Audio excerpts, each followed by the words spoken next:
I'm Rezlar. I'm Frosty. As nobody's really engaged quite yet. Yep. Oh, there we have been. Oh, was that a triple stun for the Mystic? And welcome back to the Value Pack.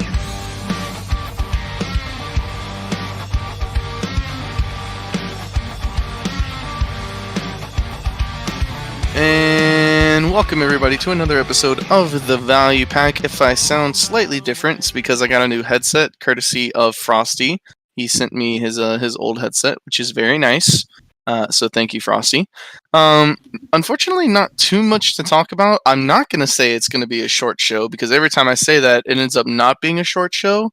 But we do have a couple things that came out in KR and yada yada, so we got to do all that stuff. But first, I'd like to thank our lovely patrons: Britton Clark, Infrax, Hawaiian, Auscultation, I Has Issues, Jeremy Johnson, Calhad, Lord Carrot, Mayo Knight, Minari, Oponism, Sinvalis, Lytech, and Talus Acceptum.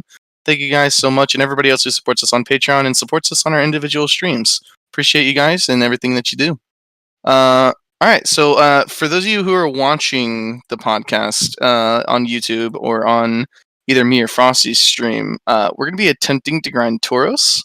I have 325 DP with Kudum, so yeah, we'll see how it goes, I suppose. But you have a lot of monster DP too. I do have quite a considerable amount of monster DR. How much in the and helmet? Also I'm a Zerker, so. How much is in the helmet? 9? So the helmet is 5, and the chest is 9, and then the 2 set effect is another 5. So total 19 between these two pieces. It's pretty good. And currently working on the gloves as well to get that. All right, so I'm going to show you the direction we're going to go. Now, keep in mind, every time I grind here, I usually have someone carry me, and I just follow them in DPS.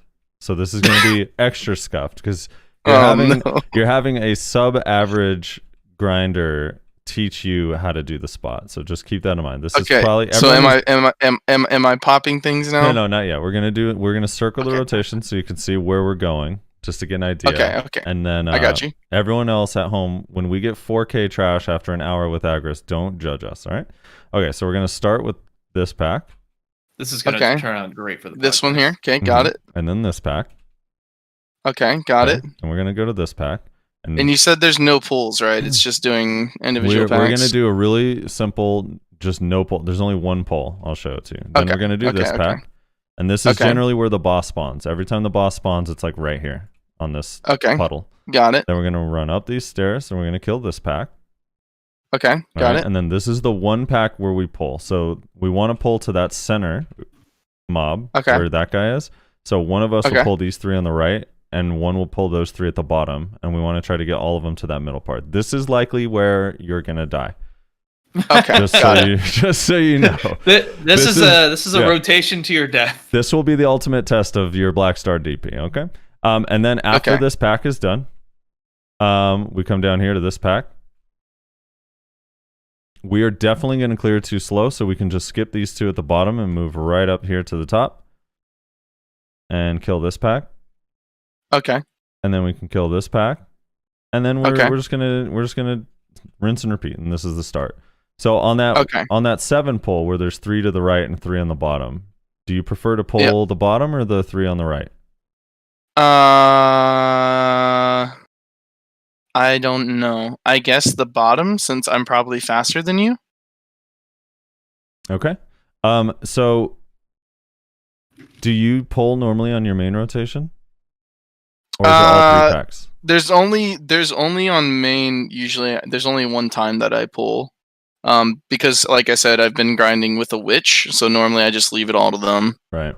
So these mobs, but I have one aggro skill, so I usually there's the one pull where I use my aggro skill on 3 mobs and then bring them to the red orb. Okay. The mobs are really irritating. So they can be annoying. If you're too close, they'll do a melee attack and slow down. If you're close enough that they can hit you with a ranged attack, they'll stop and do their stupid ranged attack. So you're kind of like, if you want to pull them to a place that you want, I'm sure I'm going to scuff this example. You would hit the mobs, get them to start moving, and stay away from them enough that they're not going to use their ability. And then once they turn, then you can have them where you want them. Okay.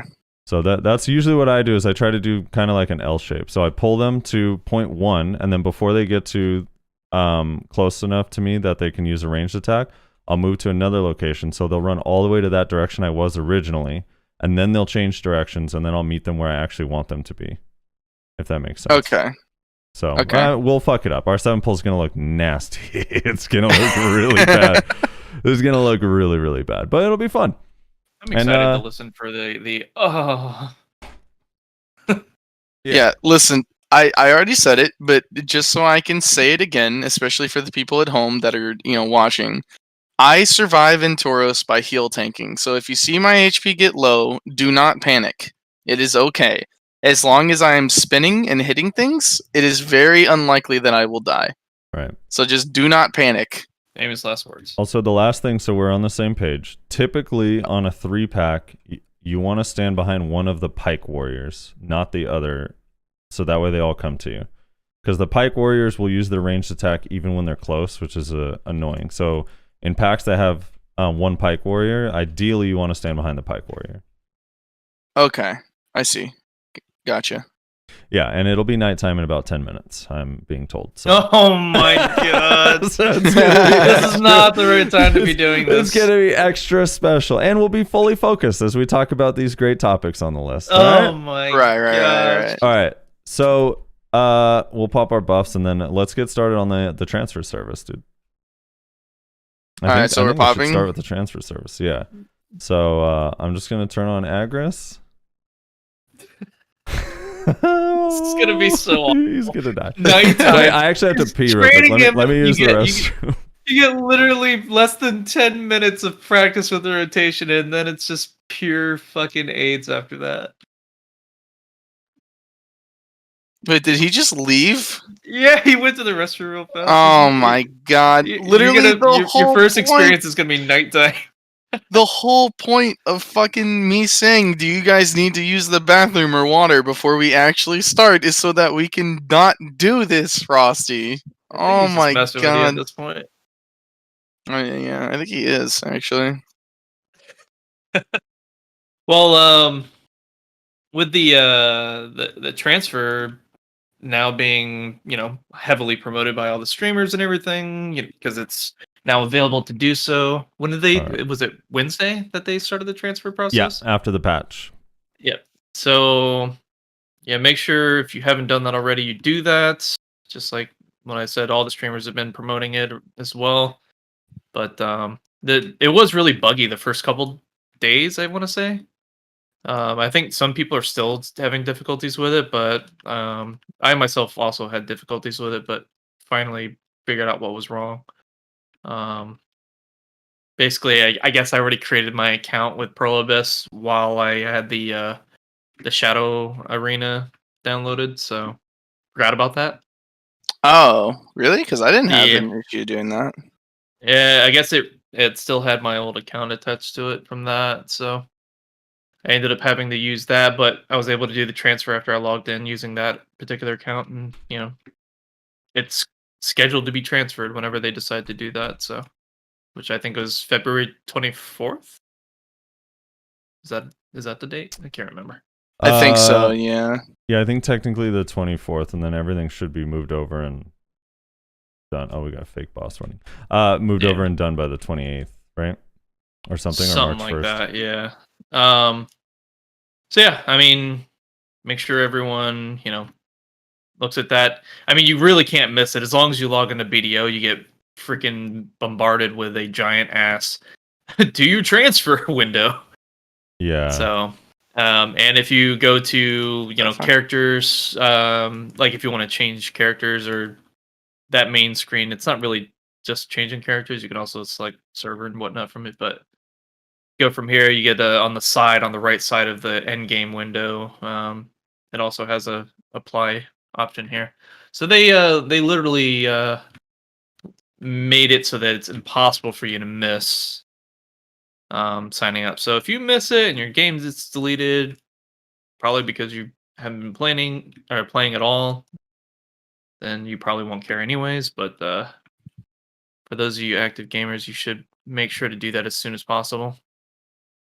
Yeah, some of the issues, I had the issue the entire first day. I basically couldn't do it until I think it was the very end of the day. It just kept telling me to please try again later when I was trying to get Yeah, the, same. I had that same issue, yeah, with the email. Yeah. I did have that issue, but I think partly beyond that being a thing, the other part for me was my whole Prolibus account with the Shadow Arena thing for some reason. I forgot about that.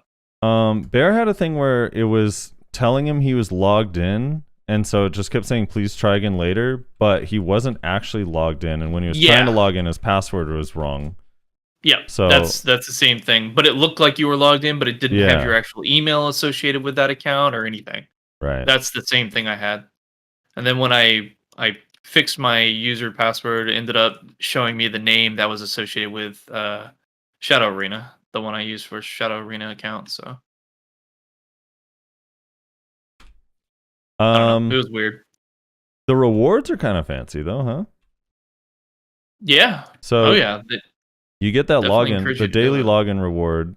The transfer pre-registration is one of the rewards. Like that whole thing, once you finish, it unlocks that daily login reward, which gives you a whole bunch of shit. Starting off with 500 cronstones. At the end, you get 3 Shikatu boxes and then some other random stuff. But kind of cool. And then I think the rest of the rewards includes a full set of reroll coupons. And a combat and skill, like a combat and skill EXP transfer coupon, and then an additional 1,000 crons, I think. Like once the whole rollout is over. Yeah, 1,500 total crons given over the course of the event. Yeah, dude, kind of nutty rewards. I mean, I'd say like make sure you don't miss it, but basically you can't play the game if you do miss it. So yeah, right. Well, I mean, I guess you really don't want to miss it then. Yeah, you definitely don't.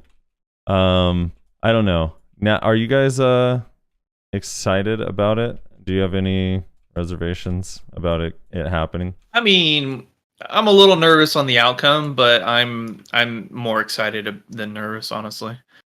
Like, I kind of had this hope that, you know, maybe misplaced hope, but hope that Perlibus will actually put some, you know, effort into making sure the servers are actually worth a damn. Yeah, that's kind of my hope too. Like, still, yeah, I mean, they need to do something. Like, I hope they've taken notes from like some of the issues that have befallen Kakao Games with their servers and whatnot.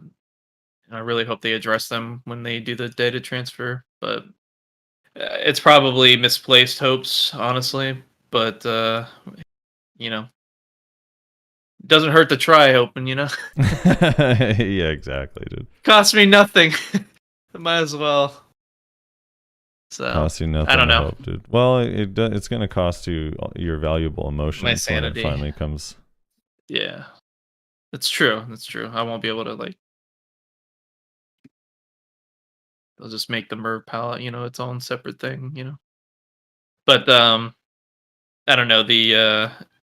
I know they won't centralize the servers. I'm not expecting something like that. I know my ping's probably still going to be shit, but I hope it's just more stable. Yeah, if it's just more reliable, I think would be noticeable. Yeah, for people. I don't know. Yeah. Lately, I don't know. It's just I pretty much accepted that me being on the East Coast means I'm pretty much doomed when it comes to actual like PvP where I can depend on my skills working properly. You're doomed. Hell yeah, man. Edit. There's no saving me. I can mitigate the issue by giving you sleep steps. You know what I mean? I gotta move into like Frosty's garage or something in order to make sure that I have good enough ping. You want to come by?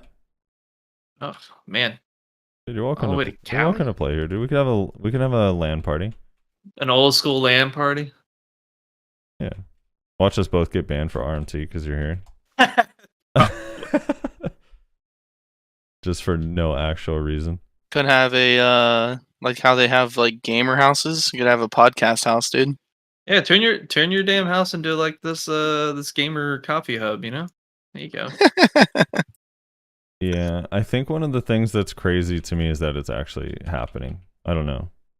It's like it's gonna be so weird. I feel like I know that first week everyone's gonna hop on the servers, be like, "This is so much better," and it's gonna be like this, not even placebo. It's just gonna be like, "Hey, dude, this feels so good," and then like a month later, it's back to its old ways.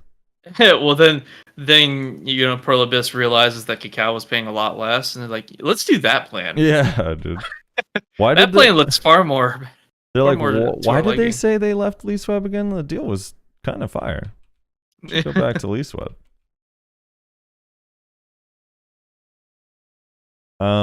Yeah. So anyway, new servers. The thing is, that's also kind of nutty to me is how quickly it is. It's only today's the 31st, and February's a short month. So we got 4 more weeks with Cacao, and that's it. Then we're done. Yeah, we're out. It's been a long journey.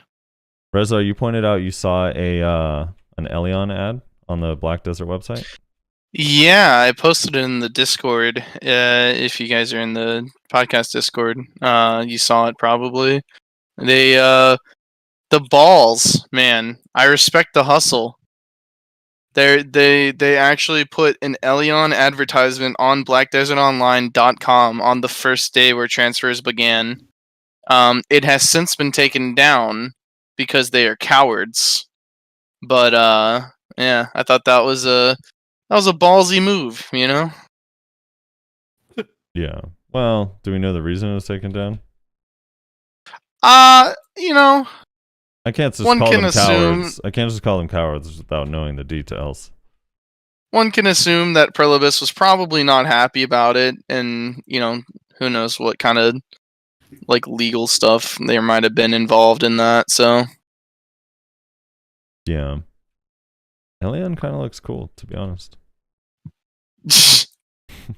Dude, I watched some Galleon. I watched some Elion gameplay a couple days ago, and like, listen, I'm gonna play Elion, and I'm gonna hope that Elion's gonna be good.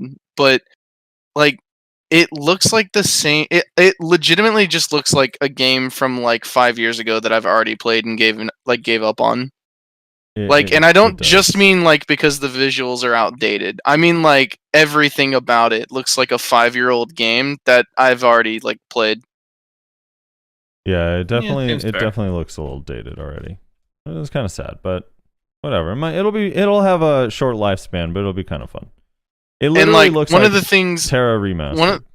One of the things that I noticed, Frosty, you remember, I don't remember how far back it was, but a while back we talked about like what makes BDO BDO. And I don't remember if it was on the podcast or not, but one of the things I talked about was like the fighting game aspect of it, like the fact that you're not just smashing 1 through 0 on your keyboard 24/7.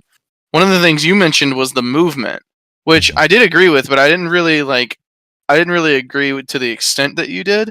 When I watched Elion gameplay, I was like, oh, now I see what he's talking about. Because it's like, dude, like everyone. Here's the thing with like these, like especially these tap target games or these like hybrid games.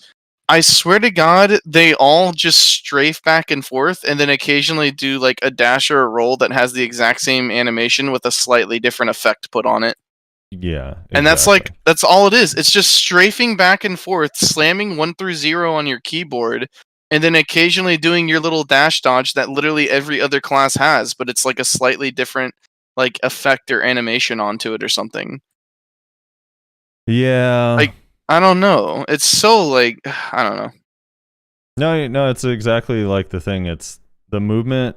Every class has like skills that are mobility in BDO that make it feel kind of freeing and insane. And it's different mobility too. Like obviously you can draw similarities, right? Like the hash iframe and the Kuno Ninja iframe, right? You can draw similarities. But like for the most, like there's so much different types of mobility in this game. Yeah. Like even in a single class, like you look at Berserker, right? You have Lava Piercer, you have Predatory Hunt, you have Giant Leap. Like these are all very different forms of like mobility. I do still think that Elion's mobility looks better than most games, though, like that. They still at least have a few skills that move you around. But it does look like better, but it's just like, I don't know. I realized exactly what you were talking about when I was watching gameplay. and I was just like watching all these people just like strafing back and forth, like throwing out all their abilities. Yeah. I don't know. Like something about I don't know. Something about just two people staring at each other like it's the fucking Civil War and just like fucking AD, just running back and forth. And it's just kind of boring. Like how I just don't know how I'm supposed to get excited about PvP like that. I don't know. We'll find out. Don't knock it till you try it, I suppose. For people listening at home, have you died yet at Taros, Rez? Have you died in this session yet? I have not, no. But it's not nighttime yet. Just better do a status check every few minutes. It's about to be nighttime. We're 15 minutes in game from nighttime. Yeah. I'm being stunned basically the entire time though. But yeah, I can't help but notice you're really not pulling your weight. Wow. True. That's all right, dude. I will have made up for it when I use a medkit on your corpse. All right. Okay, so let's talk about the Hadum server. So Hadum server got released on KR as Elvia's Realm, and I think because of the way it was listed in Global Labs, that they said it's going to be a server, which implies to me one server, one place. Where you can go grind these new spots to get new materials and new items and all that stuff for upgrading Black Star, getting Kaffir stones, and now these new necklaces. But it came out on KR last Wednesday, and they have 17 servers. They repurposed 16 of their normal servers, so you can go to the Hadum areas on those servers, as well as their Arsha server. So it's going to be a little bit less contested than I originally thought. I think than we all thought, because one server kind of sounds insane, right? Yeah, like everyone was saying, sounded awful. Everyone's like, well, one guild's just going to own the whole server. That's going to be great. But since it's going to be multiple channels, I assume we'll get somewhere close to what KR has. That's my guess. Yeah, I mean, that's probably a fair assumption to make. I don't know why it'd be different.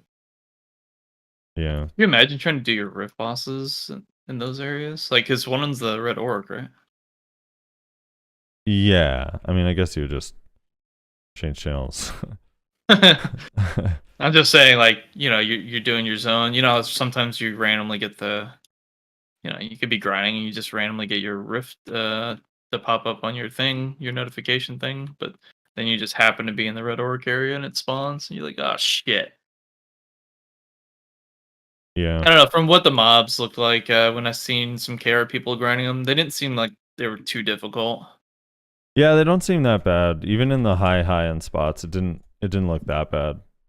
They might have toned them down, because when they had it in the Global Labs, I remember what was it, like a 400 DP Kuno was getting shredded last time we seen it. Sounds like a Kuno thing. Sounds like a Kuno thing. Whoopsies. Uh-oh. Status check? He's still up. I accidentally ulted. I didn't mean to.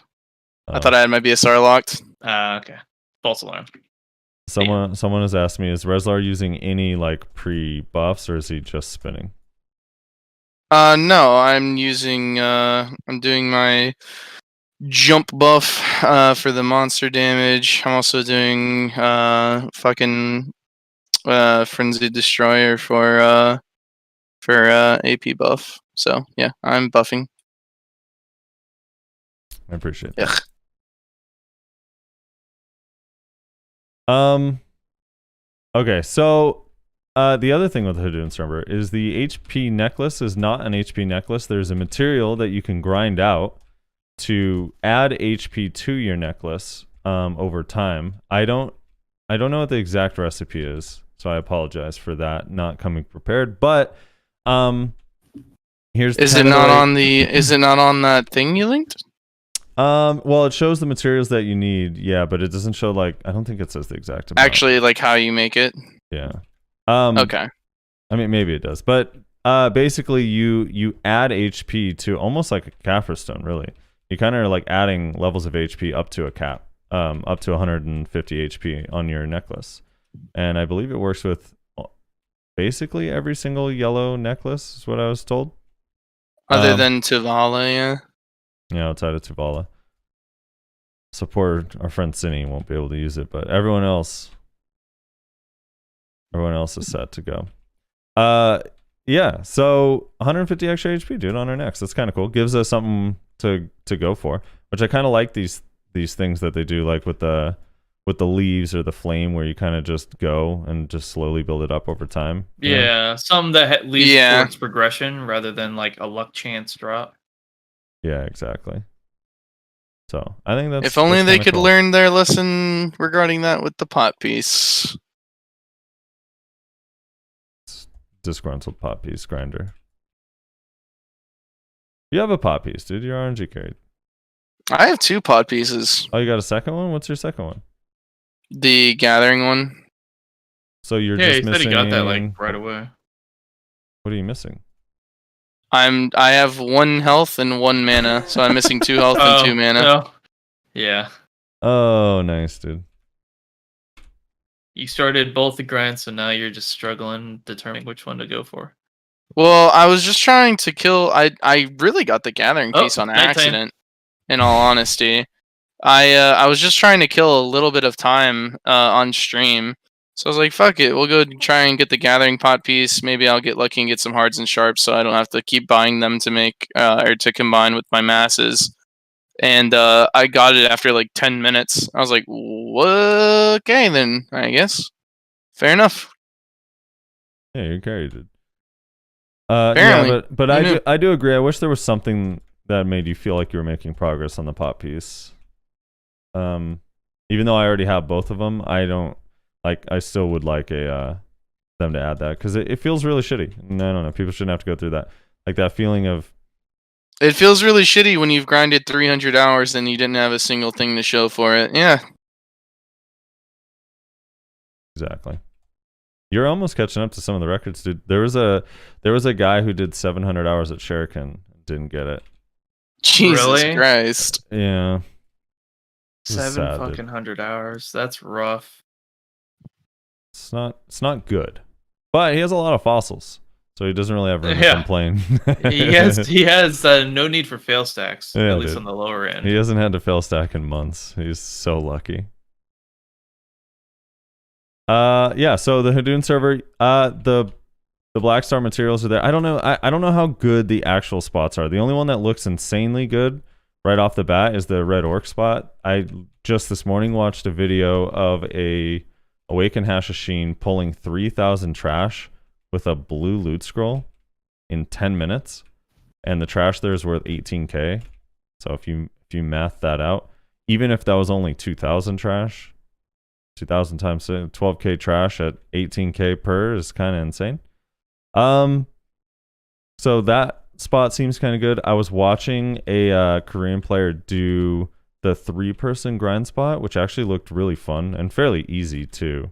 But they basically just split up in 3 and would group a bunch of people together and then kill them all at once and then stand there looting for 10 seconds because so much trash is on the ground. But it looked satisfying, because the groups are huge. If you each pull anywhere from like 8 to 10 mobs and you have 30 mobs to kill in a pack. And the mobs look really easy. Like they didn't look like they were going to be killed or anything at all. So at the 3-person spot, it looked relatively simple. It's good. More group content. That's, reliable grind spot that you don't have to worry about just getting blown the fuck up. Mm-hmm. A place perfect for people with Black Star.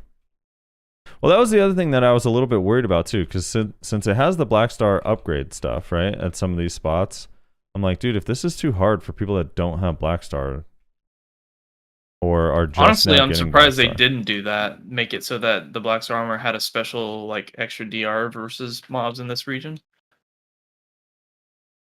I don't know. Yeah, it kind of would promote the usage of it, because right now the armor just kind of feels meh.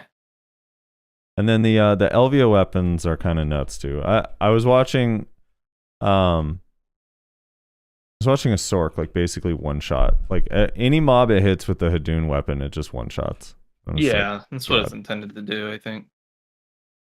Yeah, so every 15 seconds you get to one shot a mob. I don't know. I'm curious how it would be if you're really, really low gear. Like, all right, let's say you're grinding the 260 spot and you get a Hadum weapon or one of the LVO weapons or whatever dropped. Would it benefit you to leave the 260 area and go to the really hard one that you normally can't grind because you have this weapon? Probably not. You can still use it on the normal grind spots. It'll just help you clear faster on the normal grind spots. Where? Oh, you mean like outside of Hadum? Yeah. There's people using it and they just one-shot entire packs of mobs at the Star's End. Was that on? Yeah, that's what I was thinking. You get the weapon, you immediately run over to Star's End. You only get 10 minutes though. The second the weapon drops, the 10-minute counter starts. Oh, really? Yeah, so it's like that wouldn't even really be that. I thought it was like when you. I thought it was like when you equipped it or something. No, they changed it because it was like 1 hour. Although it did say, I mean, I saw in Global Labs too that it was like one-shotting Star's End packs, but it did say that it wasn't going to be as effective outside of the Hadum realm. But who knows? I guess it is. But it also just seems like, yeah, if you spend 5 minutes going to Star's End, you get 5 minutes with the weapon that you can use only once every 15 seconds. Doesn't really seem that useful. Oh my god. Why am I still stunned, dude? Tauros is rough, dude. Okay. I thought Rezar was supposed to tank for you. He is, Rezar. Pull aggro. I don't want to die. This fucking range guy is being a dick. That's right, just leave him. Yeah, I don't know. When do you guys think we're gonna get Hadum? How long did it take us to get Odalita? I don't know why that's always your reference point. It's like most stuff doesn't take us that long. I think a week after the server transfer. Oh. Watch them say like, see guys, we'll give you updates. We don't know why Cacao wasn't. Yeah, exactly. See, it's all Cacao's fault. That's the only reason why you didn't get ever updates, you know? I would be more willing to dismiss Odalita if it didn't also happen with Nuver. What do you mean? Oh, you mean the delay for Nuver being introduced to our game? Like, what localization issues was with Nuver? Yeah, but that was 4 years ago. Like, things have been so different since then. Like, regions definitely take forever, but I don't know. Most of the content doesn't. I feel like Hadum is one of those, like, it'll take like 2 months for us to get. I don't think it'll take us a year and a half. I think they already have it all translated and everything. They're just waiting for the next thing that we get mad about, or the next thing they want to implement that's pay to win, so that they can give it to us.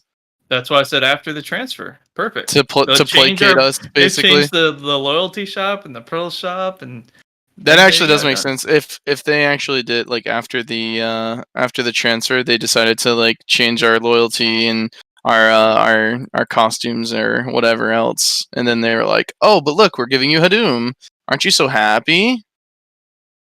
All right, now just because Rezar said all that, I hope they give it to us before the transfer. Just have to disagree. Come on, Cacao, you can do it. Your one last big hurrah. I do still hope that Cacao is like, oh, by the way, if you log in on Monday, you're getting 100,000 pearls. Sorry, Pearlibus. There's giveaway pearls for free. It's to say fuck you, basically, before their last hurrah. If they did do that, and they reintroduced reroll coupons to the Pearl Shop for just that one day, would you spend all of it on reroll coupons? I would try a couple classes, yeah. I would definitely get me some costumes to cron up for sure. Yeah, what would you be cronning? Distos? Or actual Probably gear? Distos, yeah. The only thing that can have such like significant impact for me. I mean, I guess I could try to tap Penover. I mean, I'm planning on getting the boots here soon, so I'll probably have the boots before this happens, but If that doesn't happen, then I'd probably go for the boots and then Nova. The problem is it's just such a low chance to succeed with the pens. Mm-hmm. It is quite low. It's just like it's really not like you get 3 attempts on a 5% chance, or probably less than 5%. Yeah, it's like 3.7 if you're doing it on a 110 stack. Versus 1 shot at a 30% chance that could lead to like roughly 16 to 20 bill, depending on the market. So it's like really what's the better route here, you know? Like I don't know. My odds are a lot better if I just go straight for the Tet Disto attempt. Even if it fails the one time, I probably won't succeed in those 3 attempts for the 3% or more. I believe in you, dude.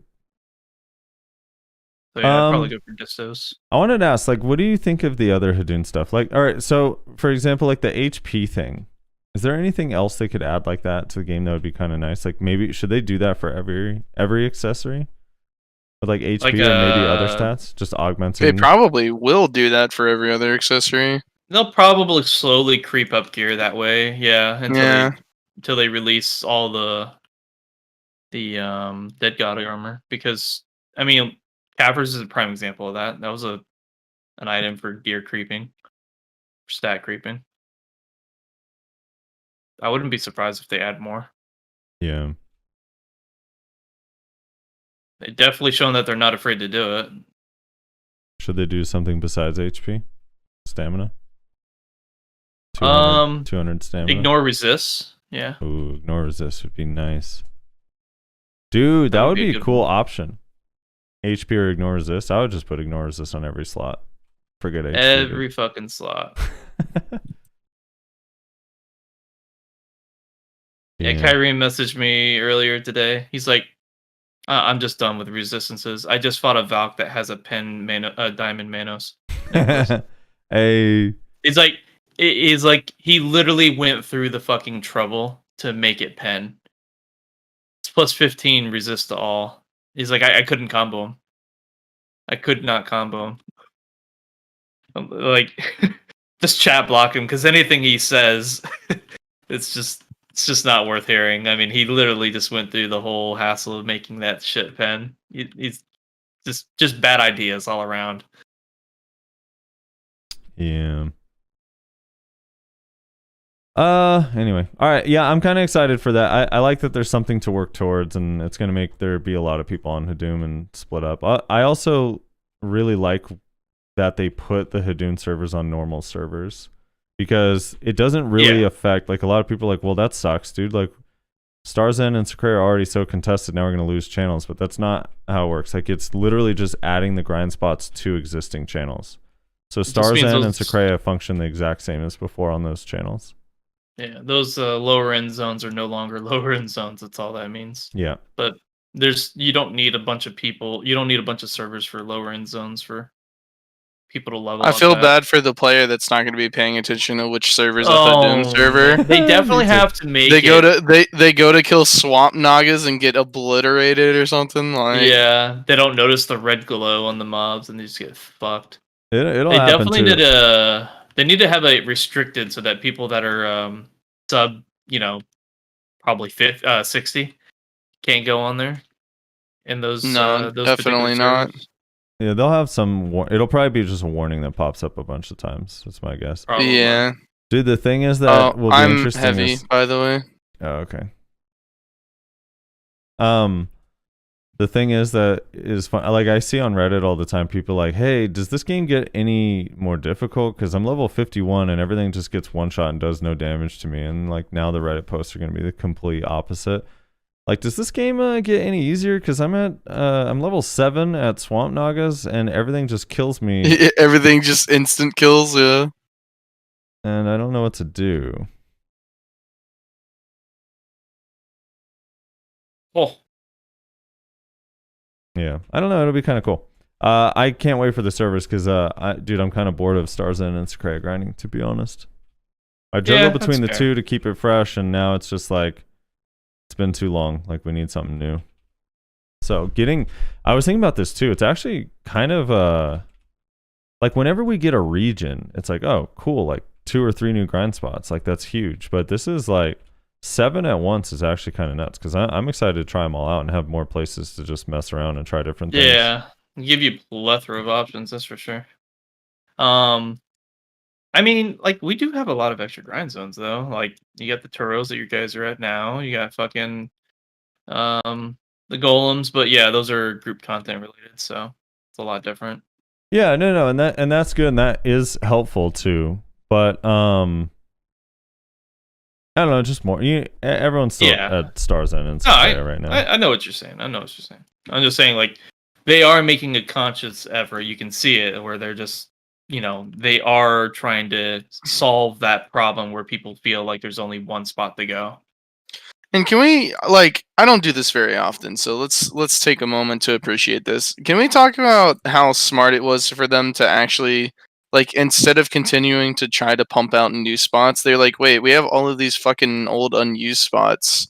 Like, we should just turn those into good ones for, like, the people who want to, like, grind more in-game spots. Like, that was actually a pretty smart idea on Prilibus's I mean, they part. already have the character models. They just added a little bit of, red glow around them. Perfect. Yeah, that doesn't seem, again, I haven't gotten my hands on it yet, obviously, not released in NA, but it actually seems to not have been implemented fucking horrifically, which is a new thing for Prilibus, to have a good idea and to implement it in a decent way. I don't know, their grind spot implementations have never been bad from what I could tell. No, just their judging on how valuable things should be has been bad. And so I'm like, that right there is usually where the problem is. Yeah, with Dregan, like, those spots should be. I mean, I think Blood Wolves is okay, but the other two, like, legit just need to be completely revamped as far as what you receive for grinding there. Like, they're too new. Acropolis being like as aids as it is to grind, and it's just not really that valuable, and that's kind of weird. Yeah, those spots are too new and too cool looking, like, design-wise, to be bad spots. Yeah, they are way. The thing that I never understood about Dragon is, like, they're all basically the same APDP requirements. Like, that's weird. Yeah. Well, a little bit strange. Yeah, I guess you could say that that's because it's just to be another area, so to speak, for someone to go, rather than necessarily being like a gear progression based, But that's area. like the only zone in this entire game that's like that, though. Yeah, that's fair. Is it? I don't know if you. Well, at the time it didn't seem like it, but now if you look at it, like, almost all of Valencia also is kind of the same, and that's a lot of spots. Like, no, absolutely not. You're crazy. Outside, like, there's only 2. Are you saying that Desert Nagas in history require the same APDP? If you let me finish my sentence. First of all, no, but history was like, no one went to history for like 2 years, but like Piliku, Sulfur Mines, Fogans, Gahas were all like, you needed relatively similar AP until they did the DP redesign of all the mobs, and then like Gahas became like paper. I guess Nagas was a little bit different, but nowadays, like, they're all relatively close. Like, they're all just like one-shot mobs for everybody in all of those areas. History and Akhman are the only different ones. But it's like a larger scale, right? Because it's like 10 grind spots there. Yeah. Which those ones need to be looked at too, dude. Like, what's the reason to go to Gahas anymore? It's hard to recommend that spot, and I think that spot is really cool. Well, I really think they're gonna keep expanding with this whole Hadum thing. Yeah, I really feel like. I think that's their plan. They'll probably I think Calpheon is next. I think we're gonna have Hadum Karudos and Hadum like, what else is out there? Abandoned Land, Hadum Chimeras. Dude. Hadum Trolls, dude. That'd be pretty sick, actually. That would be so cool. I want that so badly. Hadum Ogres? Question mark? Yeah, could be cool. I want the Hadum Trolls to be solo though. Like, I want to be able to grind Tauros type mobs by myself. I guess I can do that, but it would be awful. Yeah, it would be pretty awful. Dude. A friend of mine was randomly grinding Tauros the other day, and he said that this guy he ran into has grinded like 100 hours solo because he's trying to make the costume or something, and he doesn't have gear to do loons or something like that. He's done like 100 hours solo at Tauros, and I'm just like, dude, that is not worth it. First of all, the costume doesnn't look that good. Okay. Hey, well, watch yourself. To do 100 hours solo at Tauros, and no. Video mobile Hadum servers, Pippa height. I don't know if they're doing that on video mobile. Yeah, I don't know what their content looks like over there, to be honest. Hadum mutant tree spirits.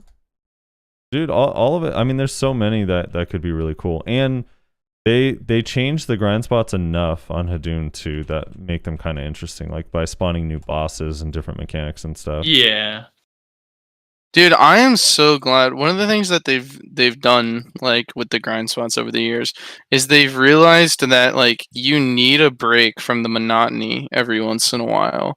Dude. And like they just started adding bosses to literally like every single fucking rotation. And Jesus Christ, I appreciate that. Hadum relic scroll bosses.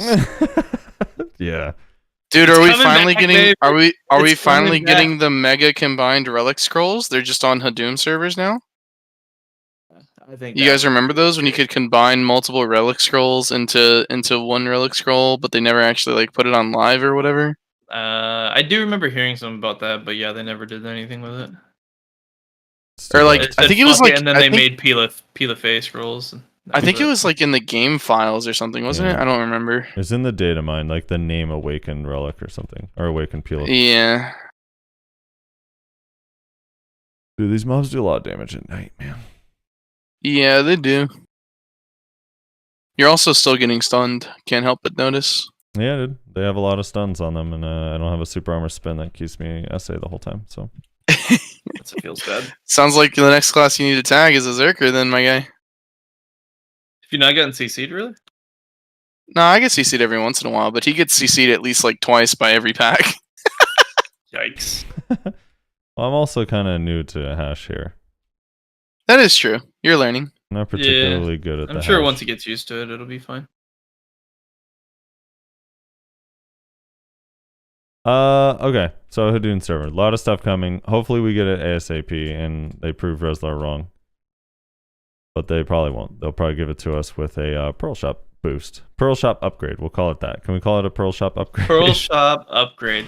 Yeah, when they give us their first Pearl Shop upgrade, we'll get a nice little boost.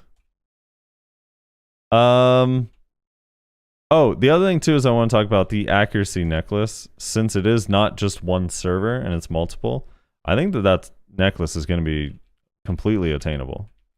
Like Deboreka neck is not, because it's in a really hard spot. That's not particularly efficient unless you're actually making the necklaces and selling them. And then Tauros, I think a lot of people are happy with Tet, and it's really expensive to go for Pen. And I still think not that many people grind Tauros just because without like Agris, it doesn't feel as good as some of the solo spots money-wise. Even though I do think Tauros is really good.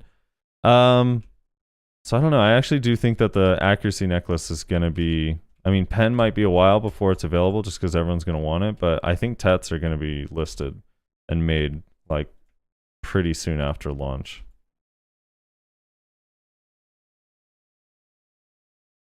Yeah, I mean, it won't take long. Yeah. I say we'll have our first Tet in probably a week. You think so? Yeah. Didn't someone make a Dawn like the first 3 days to Pen? I feel like we'll get Tet sooner than a week. We'll probably get 10 on the first day, because you already know people are going to have like all the stacks prepared. They're going to they will. They'll have the cronstones, the stacks, and everything. It's just the supply. They're going to run out there. Yeah, they're going to run out there the second servers go live and then grind for like 8 hours and all that shit. Like, it's probably going to happen in like, probably not the first day, but I would give like 2 or 3 days, like tops, and there's going to be Tet. There's going to be someone that one taps all the way with only 5 necks. You know how it is, dude. Yeah, There's always exactly. One. Probably either it's one of two people. It's the people that are already too freaking rich and they don't need it, or it's the people that are too poor that shouldn't be doing it. It's always that. It's always that scenario. So I should go grind 5 necks and then try to one tap it, is what you're saying? Well, you got to make it past pry. Yeah. Yeah, that's the trouble. If you don't get past pry, the whole thing is moot. Are you guys gonna try to get the new neck? Any of you? Probably not for a while. It depends on how accessible it is, honestly. Maybe at some point, but I don't know. It's not like high priority. Yeah, like I got too many other things I should focus on. My DP is my main issue right now, so damage is not really a problem. I mean, eventually it will probably become a necessity, but yeah, it all depends on accessibility. Like, Tet Debbie is, obviously best in slot right now in the current state of the game, but I'm not going for that because it's just not really accessible, not realistically at least. Yeah, dude. The Guildy made their second one yesterday. Yeah, they can grind there comfortably. I'm just not at that point. I don't know, dude. You have more gear than Vayne. Vayne grinds there. No, I don't. He has more gear than me. No, he has fake gear because he uses Narcs for some reason and 4 Ronaros rings. Yeah, but even with that, he still has more gear with me. With he has more gear than me. Then. He has like 360 something DP, something like that. Even if I didn't have my distos, I would still be under that. Yeah. And having the pen narc really helps. Have you thought about getting Ronaros rings? Me? No. I could You seen his crazy fucking build? I could see you in Tet Ronaros rings. Oh my gosh. You like to take shortcuts. I could see it, dude. True. Let's see what else. Okay, so yeah, I don't know. The neck, I would love to get the pen neck, but I feel like because I already got the pen ogre that it feels like a side grade, because I do think it's really, really good. It's just like, I don't know, I'd have to switch to like a pen Tungrad belt and then the necklace. It would fuel your pen Dawn purchase if you sell that pen ogre. Stop. I mean, plans, man. I'm just saying, dude. That's not happening.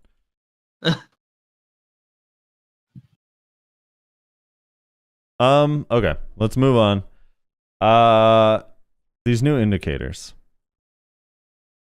On Global I'm Labs. weirded out by them. Yeah, same, actually. Have you been on Global Labs? All right, so let me kind of explain it. I went on to Global Labs to test them to see how they look and how they feel and where they start and stop or whatever.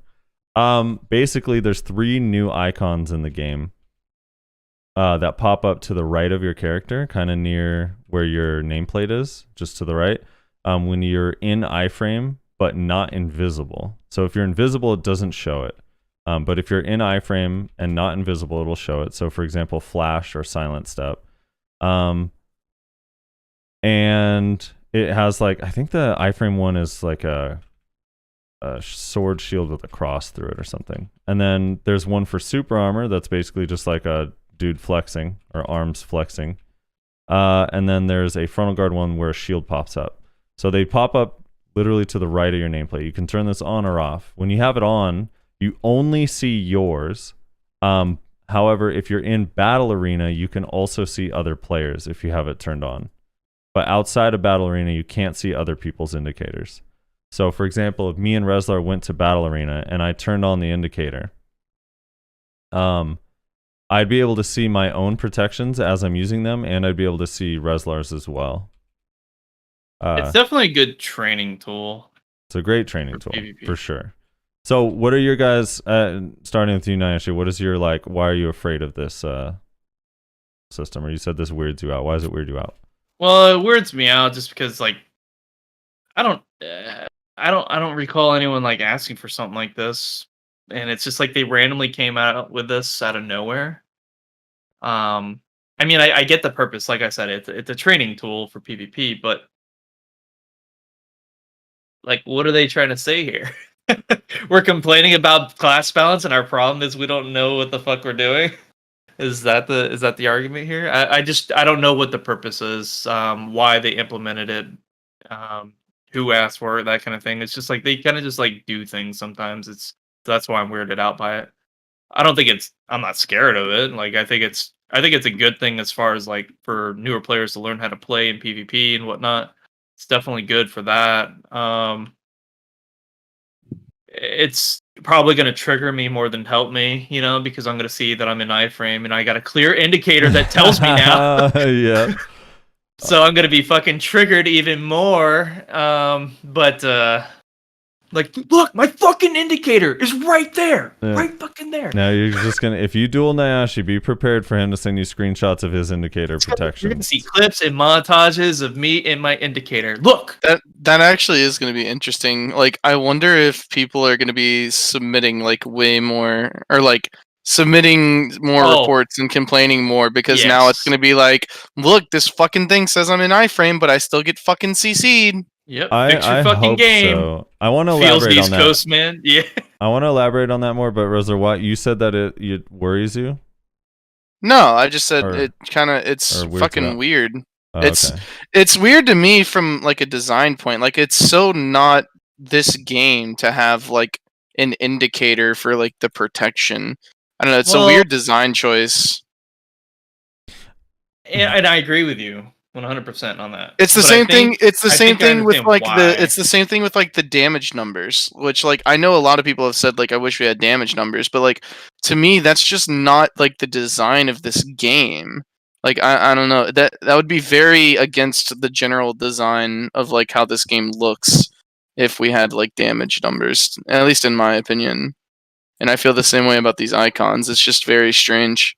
Well, the design, I mean, for me, the fact that there is an indicator isn't so weird to me. It's just the actual visual design of it is they're really bright and kind of colorful, like lights, which I think is weird. I hope that's just like phase one of how it looks, and that they change it to be a little bit more subtle, like make it look nice, because the style is also weird. Like it literally looks like a street sign that's popping up, like a traffic sign. I mean, yeah. It's to teach the new players. I mean, you need those kinds of colors, Outside of being weirded out by, do you like the idea, Reslar? I like it being in Battle Arena. I don't know if I like it. Like, is it really going to be that useful other than just added complaining in open world? I don't know. I think it's just going to ultimately like I wouldn't be surprised if they actually where the issues are with the servers, and it's just going to frustrate people knowing like they already know that they're getting CC'd in their super arms, but now you're going to have an indicator that's literally just like right in your face telling you that you should be protected. But I actually wouldn't be surprised if they ended up moving this to only being in BA because of the people that are like sending them videos and screenshots of like being CC'd in their protection. So they're like, fuck it, remove it all together, just put it in BA only, so that whatever. I can definitely agree with that. Probably going to be the case. Like they probably will get a whole bunch of feedback from players saying, why am I getting CC'd? I mean, I can already tell you, and I know like there's every class has like their issues with protection, right? I can already tell you as a berserker, first thing I'm gonna do, turn that bitch on, go into fucking like RBF or something, and then die in the middle of my iframe and my supposed iframe in rocket jump. Hello, PA. Why am I dying if I have the iframe icon in my flight in rocket jump? Would you like to explain? Mine will be, like every time I'm chasing around, I just like dip in and out of iframe, and I'm just getting caught mid fucking chase. It's gonna be great. It's gonna be great.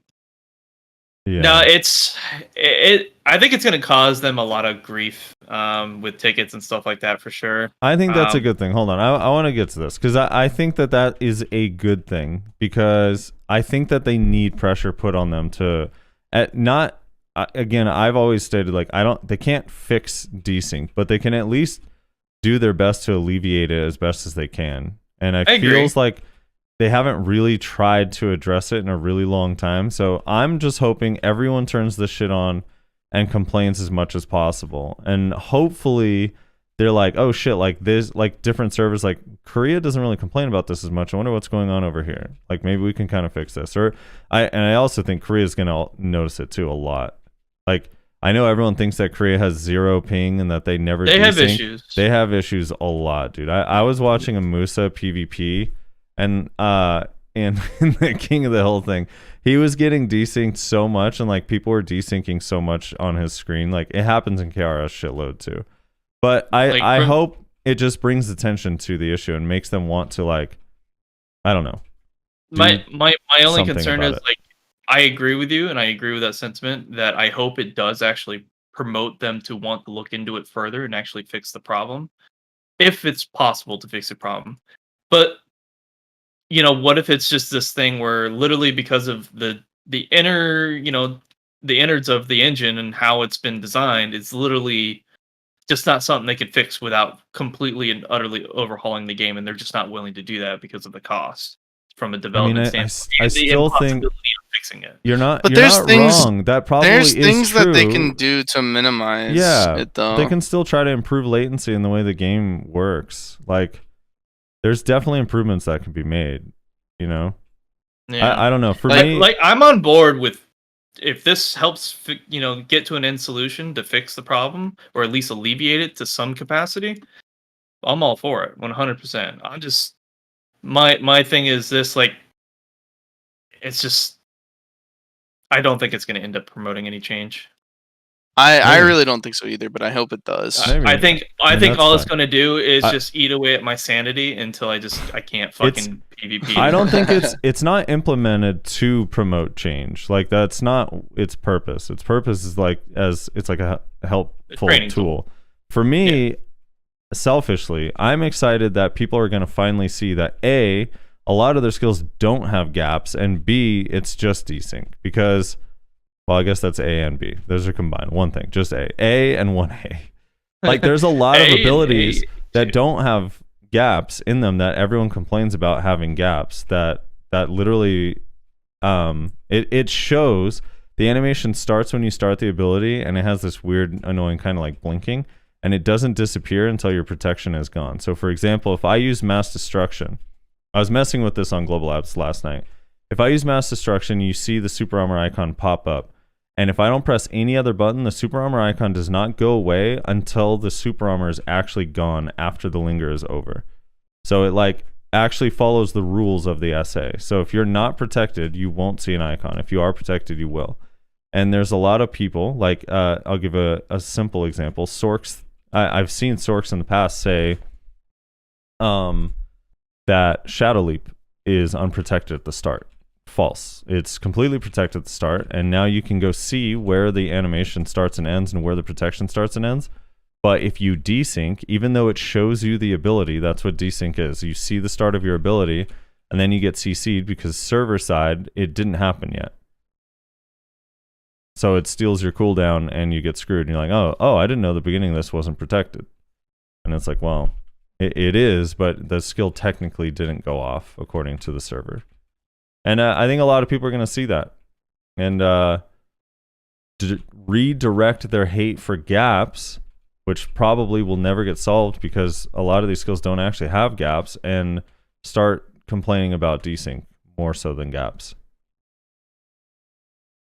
Hopefully that makes sense. Like I said, I'm on board, you know, with that as long as it helps provide a solution, but I don't want to be like, you know, pessimistic or negative about this, but I just don't foresee them actually be able to like come up with an actual solution to it. It's just going to promote a problem that we already know does exist, and it's just gonna make players not want to play the game, honestly, because they're going to be so frustrated by looking at what happens to them in PvP, and they're just going to get discouraged. I wouldn't go that far. Yeah, I think people already quit because of stuff like this all the time. Yeah, but they're already gone. Yeah, but that's the thing is like if you're quitting because of desync, then it doesn't change anything. If you're already to that point, you know, Like everyone knows that there's desync. Everyone knows that like there are like gaps or like weird things that happen with those skills. The fact that there's now an indicator telling you that hey, this isn't the way that it should be working, that doesn't change anything. We already know that. And the players who were annoyed by that are already annoyed by that, and if that's enough to make them quit, then they've already quit. Yeah, if anything, it'll help set expectations a little bit, where it's like, I know this is protected, and that was definitely desync, not a gap. It's not like a balance issue. I mean, that's the other thing too. Is like, what is the benefit if, let's just say, DK, because I hear it from DK all the time, and I went through and tested like a lot of DKs, and DKs are gonna hate to hear it, but they don't have as many gaps as they think they do. But there's no benefit for the developer to sit there and like read through all these things that are like, we have gaps, and then they go test their skill like, no, there's no gaps. I don't know what DKs are saying. These gaps don't exist. But now they're gonna be like, oh, like there's desync. Like now you can send a screenshot. Look, this indicator. I'm in iframe. I'm not getting either desync or maybe a bug, right? Like maybe it's supposed to be protected and it's not, or whatever. So like now that actually could help solve some issues just outside of just the desync too. Could also find bugs or issues with actual like things going on, you know? Like I said, I'm in total agreement with you guys on this. I'm just if there's a bug, I just feel like personally it's gonna make me set my own expectations for the game, and it'll just frustrate me. Yeah. You guys like I already know it's frustrating dealing with desync and whatnot because being East Coast and my ping's already shit, but it's I don't know. It'll just promote it even more. I don't know. It's different. I maybe it's just me and my personal experience. It's already frustrating dealing with it. And I know everyone else deals with it too. It's just. I know we kind of already talked about this and like we moved on or whatever. But God, I hope they get servers in Chicago, dude. It would at least make things better. Please, for the love of God, put servers in Chicago. You can't put servers in Chicago because they're also servicing Mexico and Canada, and Chicago is not right in the middle of those two. You have to go in Nebraska. Mexico isn't. You do Texas. Doesn't most Mexico play on fucking SA? No, you know what? Play here. You know what? Fuck it. You West Coasters, you've had your time. Put it in the East Coast. Also, why? Like, why? I don't understand. Why does like LA to Chicago? Like, it's not like that would be better for Canadians and slightly worse for like Mexicans. You'll look at a map and tell me that's gonna be slightly worse for the South. But it would be a net gain for like most people. I would say. I don't think that. I mean, the thing is, they just don't have any interest in doing it. Like they have no interest in doing it, and like I'm just pointing out. I always find it funny people say Chicago when Chicago's not the center. So I'm just pointing that out. I think it's funny. But yeah, that probably never will. I don't know. Chicago's not the center, but Chicago is like a place where there are a fuckload of servers. Like it would be pretty easy to set it up and like fairly inexpensive. Texas, pretty center. The actual funny part is, like, even still talking about it because they already have a plan. They're not going to do. They're not going to put servers in Chicago. The thing is, too, is like the game isn't like a competitive enough game that it matters that much to them. Like people just need to be able to log in and play. That's all they really care about. Essentially, whatever gets them in the game to buy pearls or whatever they end up. If they wait, will it still be pearls? It'll still be pearls, right? No, dude, they're changing it to seashells. Wait, you joshing me? Yes, I'm joking. They're not changing it to seashells. Okay, just making sure. Well, it's officially been an hour, Frosty. My loot scroll ran out. Yeah, dude. That wasn't too bad. You survived an hour? Hell yeah. I actually had to V. I got stun locked twice, and they were just punching me in the back. Wait, did Reslar have to V? I did. I had to V once. Okay. Damn, I'm impressed. Go Reslar. Yeah. Well, I was actually really concerned about your gems. After this pack, let's go see how much trash total it was. I'm actually curious because I wasn't paying attention. It wasn't particularly good. I know that Ving doesn't help the trash per hour. Well, I mean, not having a striker doesn't help the trash per hour either. True. And me being stunned most of the time, dude. Yeah. Sorry. So with the indicator thing, would you guys be bothered if they made it work outside of Battle Arena? Like for where you see everyone's indicators. I think it would just look like a mess. So they should probably. Yeah, that would look bad. Yeah, it would look really bad. Like, you wouldn't know what the fuck to target, because it'll just be like a whole bunch of like blue, or the different indicators like popping up constantly. You just be like, oh my god. Well, 6,000 into this. 6,000, Frosty. That's not too bad for our first time together. That's not awful, considering I'm on this DP and you're on that class. Yeah, I usually get carried, honestly, dude. So hold on. The other thing I was thinking, because I like that people are gonna be able to see where their protections are. Here's the problem. Because there's a whole bunch of people, curmudgeons, that are like, oh, like this makes the game too easy for new players. But it's like, dude, some of these skill descriptions are fucking bullshit, and these need to be changed. Like, 2 skills could say super armor while using skill. I'll give a perfect example. Tail cutter, which is R&B ability, after you can use it after certain abilities on Hashashin, and then Halliday Assault. Both of them say the exact same thing: super armor while using skill. Okay. Well, the text while using skill is also just like really misleading. Well, it doesn't. It's so vague. But their super armors on both of these abilities work completely differently. Whereas on Halliday Assault, you literally, the super armor ends before you're done moving on that ability, and on Tail Cutter, it lingers for a good extra like half second, where after you're done moving. But the description is not different. So it's the indicators. It's like what are you classifying as while using the skill? Like what movement is classified as while actually using the skill? That's what I'm saying. Like, it's very misleading. So it's like we don't even as like veteran players, you have to sit there and like figure that out for honestly, to me, for no reason. Like, just tell me where the protection is on my skill. Why do I have to guess or try to like sit there and figure it out, and then also in my head account for desync to be like, well, maybe I was protected and I desynced. I don't know. Let's try it again 25 more times. Right. It's just like, I don't know. Just show me. It does promote a lot of like, random situations where you're testing shit out like this, for sure. I really don't mind having it like for yourself. Like, I think that's fine. Like, the only for yourself, I think is more manageable, because large scale, it's already pretty desyncy as it is, like in 1v1s and whatnot. You throw it in the large scale, you just have all this extra shit that's popping up. Like, holy shit.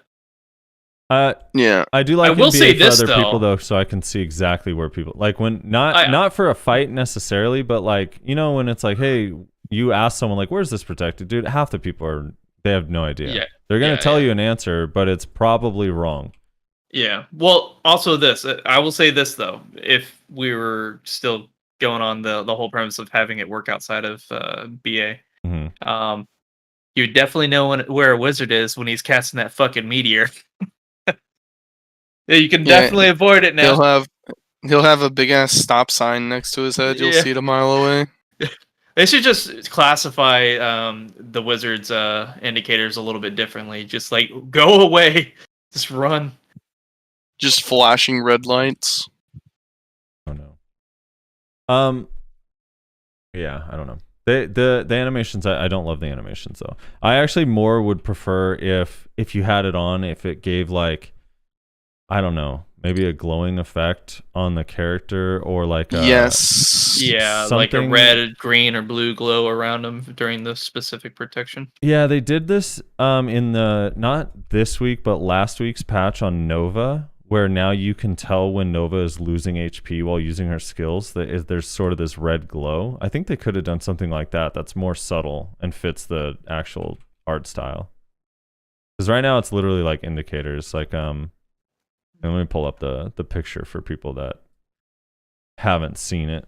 Go to Black Desert Foundry, but it's like, it's a pretty like bright indicator that doesn't really like, I don't know, fit any particular style. It seems like completely new artwork.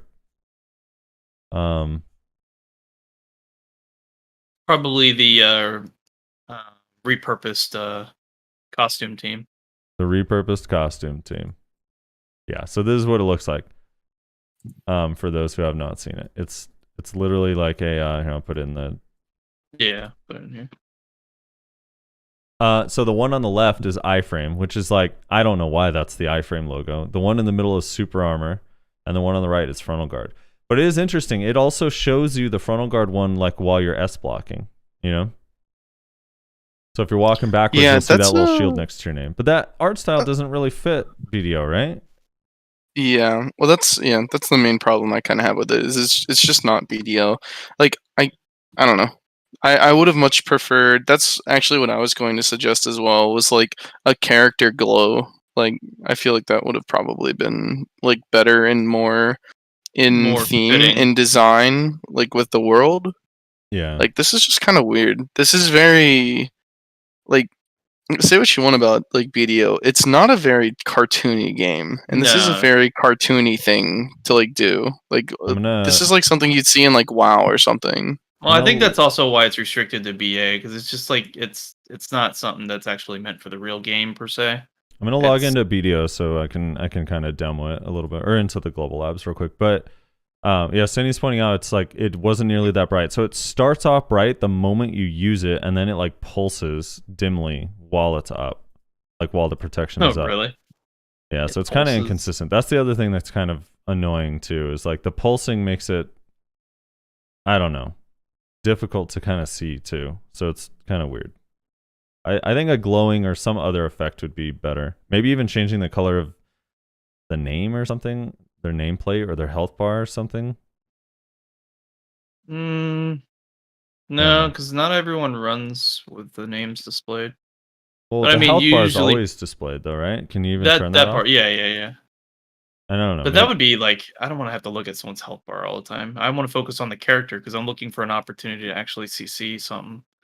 Yeah. If I have to look at the health bar, like I got to pay attention to both their health bar and where they're actually positioned. Sounds annoying. Yeah. So I'm gonna do this on stream if you guys wanted to watch it at the same time. But it's you'll see. The pulsing is kind of weird, to be honest. That's the other thing that's so weird about it, is it should be. I don't really like the pulsing. So right when I use it, so the setting is under general, and then show hide, and it's on kind of by default. It's right under attack decisions. One of these. It's one of these things. Which one? This one, yeah. I'm gonna pull up your stream real quick so I can. But it's literally blinking. So you'll see like the super armor indicator blinking. So as I hold S block, it's like a light pulse of the shield. So you have frontal guard like during the whole while that's up. Or like when I use mass destruction, you'll see it. And it has super armor all the way until she stops like wiggling. Huh. Yeah, the pulsing is weird.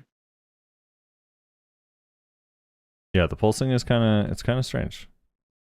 And then the iframe one is weird too, because it has some weird rule that it took me a while to figure out, because I was like, dude, I'm not seeing the iframe one. But if you're invisible, it doesn't show you the iframe one for some reason. So like on Mystic, you see it when she uses flash or silent step, but on my Kuno, when I use Dance Macabre, it's like literally didn't give me an indicator. So if you're invisible during an iframe, it's like, I guess it's just implied, since you're invisible. Obviously, you can't be hit. I don't know. The iframe ones are so short. Yeah, I mean, well, it's for the entire motion, right?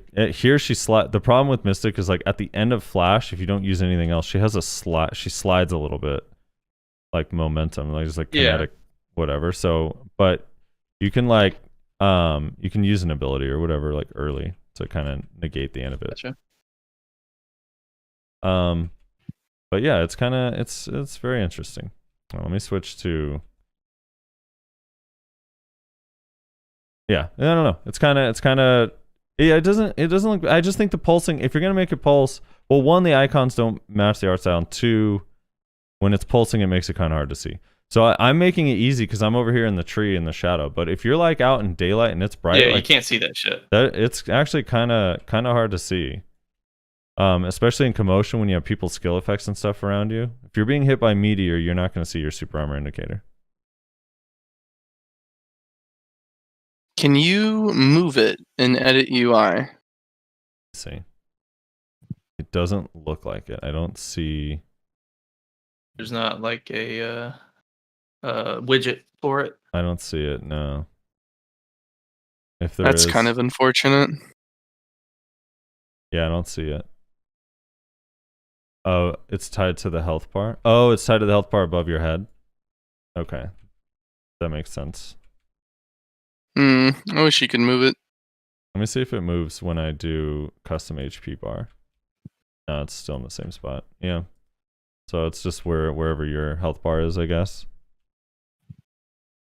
Yeah. But it's kind of funny. You can see very clearly. You know, all right, so here's the one thing. Hide your name? The general public is, I feel like, mostly wrong when it comes to where they think stuff is. But as a whole, some of the things that we've kind of like worked out for a long time, like we were mostly right. Like I was like messing, like pretty quickly people realized the end of spiral torpedo and spiral cannon are not protected. And like you could see it, like it ends really early before you can use another ability. So there's like a gap at the end of spiral. Wait, S block real quick? Because it like shows up, but then I see. It's just it's super pulsing. faded. Okay, I see. Faded, yeah. I'm surprised that they didn't is- just make it stay solid the whole time. That is during the incredibly duration of hard skill. to see It's whenever hard it's to like see, faded. dude. And I'm doing that in the shade. Like look at like on the dirt path, like that shield's basically invisible. For a lot of people, they won't be able to see that. Yeah. There's no change the graphic settings to be opti, and then take the contrast and then fuck with it a little bit. You want the contrast just to 0? Yeah, you're gonna have to probably put your.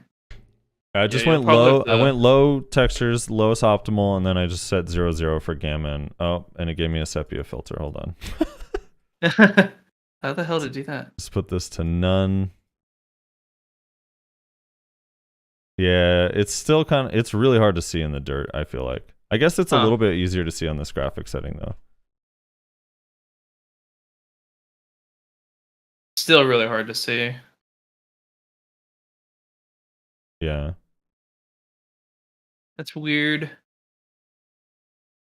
I mean, I guess the question is like, what is it supposed to be? Like, I like for? the initial like pulse that it does when you first start the skill. I just don't like the after.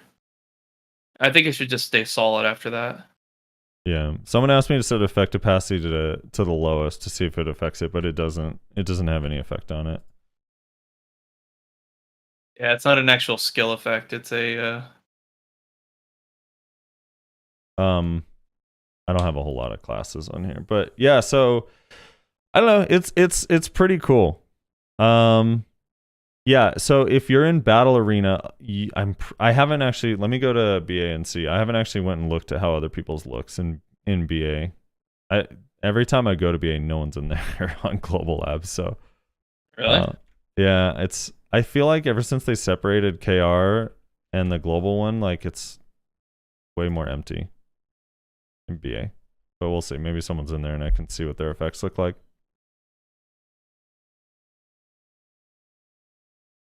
I don't have a Sork to test on because I accidentally took the Sork's Awakening quest thing from the reward tab, and now I have to actually do the Awakening quest line to unlock her skills, and I'm too lazy. No. Dude, I hate that you can even take it on different classes. Why is that an option? It's so stupid. Yeah, I don't know.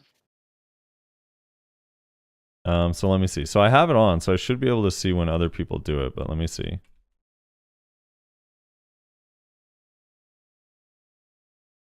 This guy. He's an ability.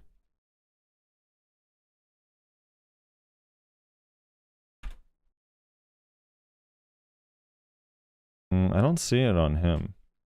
I'm not sure if there's a separate option. Or if he's just auto attacking. I have no idea. I mean, he was using no, you should have seen. Skills, you should have seen a couple. You should have seen something. Yeah, forward guard probably. Maybe both people have to have it turned on for it to show. Maybe.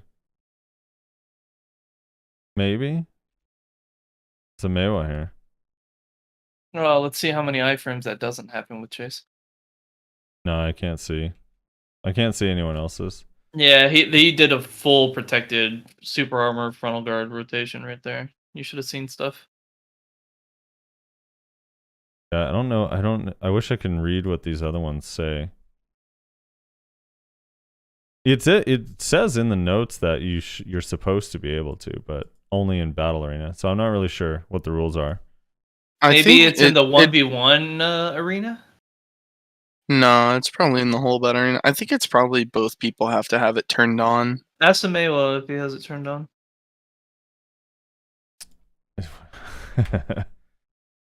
Turn on protection indicators. Oh, he says it's turned on. Oh, well then yeah, I guess it's just fucking not working then. Yeah, or a mistranslation. Or maybe... Let me see. Let me reread it to make sure I understood it correctly. Let's see. It's also displayed when Defense Judgment effect is activated while using the skill. The effect icon can only be seen by yourself, but you can see the effects of other adventurers in the battle arena. Maybe it's just not implemented yet? I don't know. Maybe this translation just doesn't have to do with being able to see others. Maybe you can only just see yours.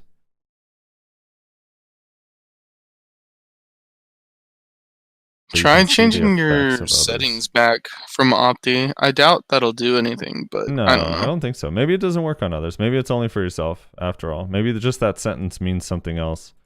It's one of those throwaway sentences from Google Translate, you know? Yeah. They have a lot of filler text. Yeah. We can't translate it, so we just throw in what we assume. Maybe it means, I don't know. Maybe it's like you won't be able to see the other indicators, but you'll still see other players' effects. I don't know. Maybe. I can't change anything. This warrior's griefing me with this shark outfit, dude.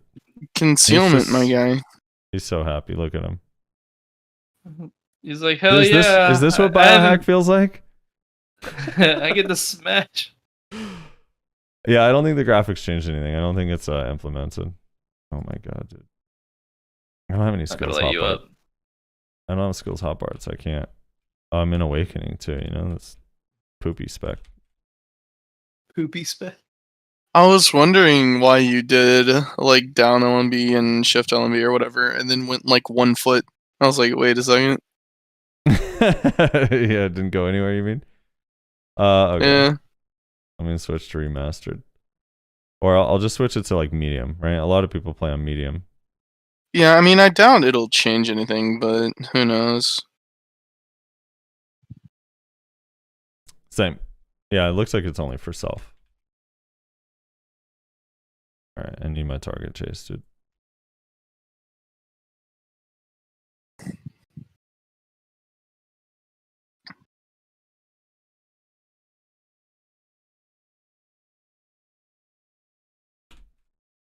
This guy has a DP meme build, dude. What is this? This is why I don't understand people in Global Labs. This is why I hate Global Labs. They want to test what the max gear is, and that's it. Dude, There's just a bunch of fucking monkeys in there. I have 307 AP, and I did like 12% of his health. Yeah. I like that the immune does 0 damage. Oh my god, Kuno. Why? Okay. Wait. Anyway, so yeah, that's how it looks. There you go. It helps you understand when you got caught, basically. That's it. Yeah, so you'll notice when I use Ghost Step, it doesn't really show when you're invisible, the iframe. See what I mean? So it's showing my super armor at the start and the end, but it's not really showing me the iframe. I feel like if I slowed it down, if I was to rewatch it in slow motion, you'd be able to see it maybe for a split second that it got activated. but maybe not. I don't know. I don't see it for the iframe. Like in block jump, it shows you for a second the iframe thing when you go into block jump. But oh, here, can you slow debuff me? All right, here we go. Yeah, I think it's showing the icon for a split second.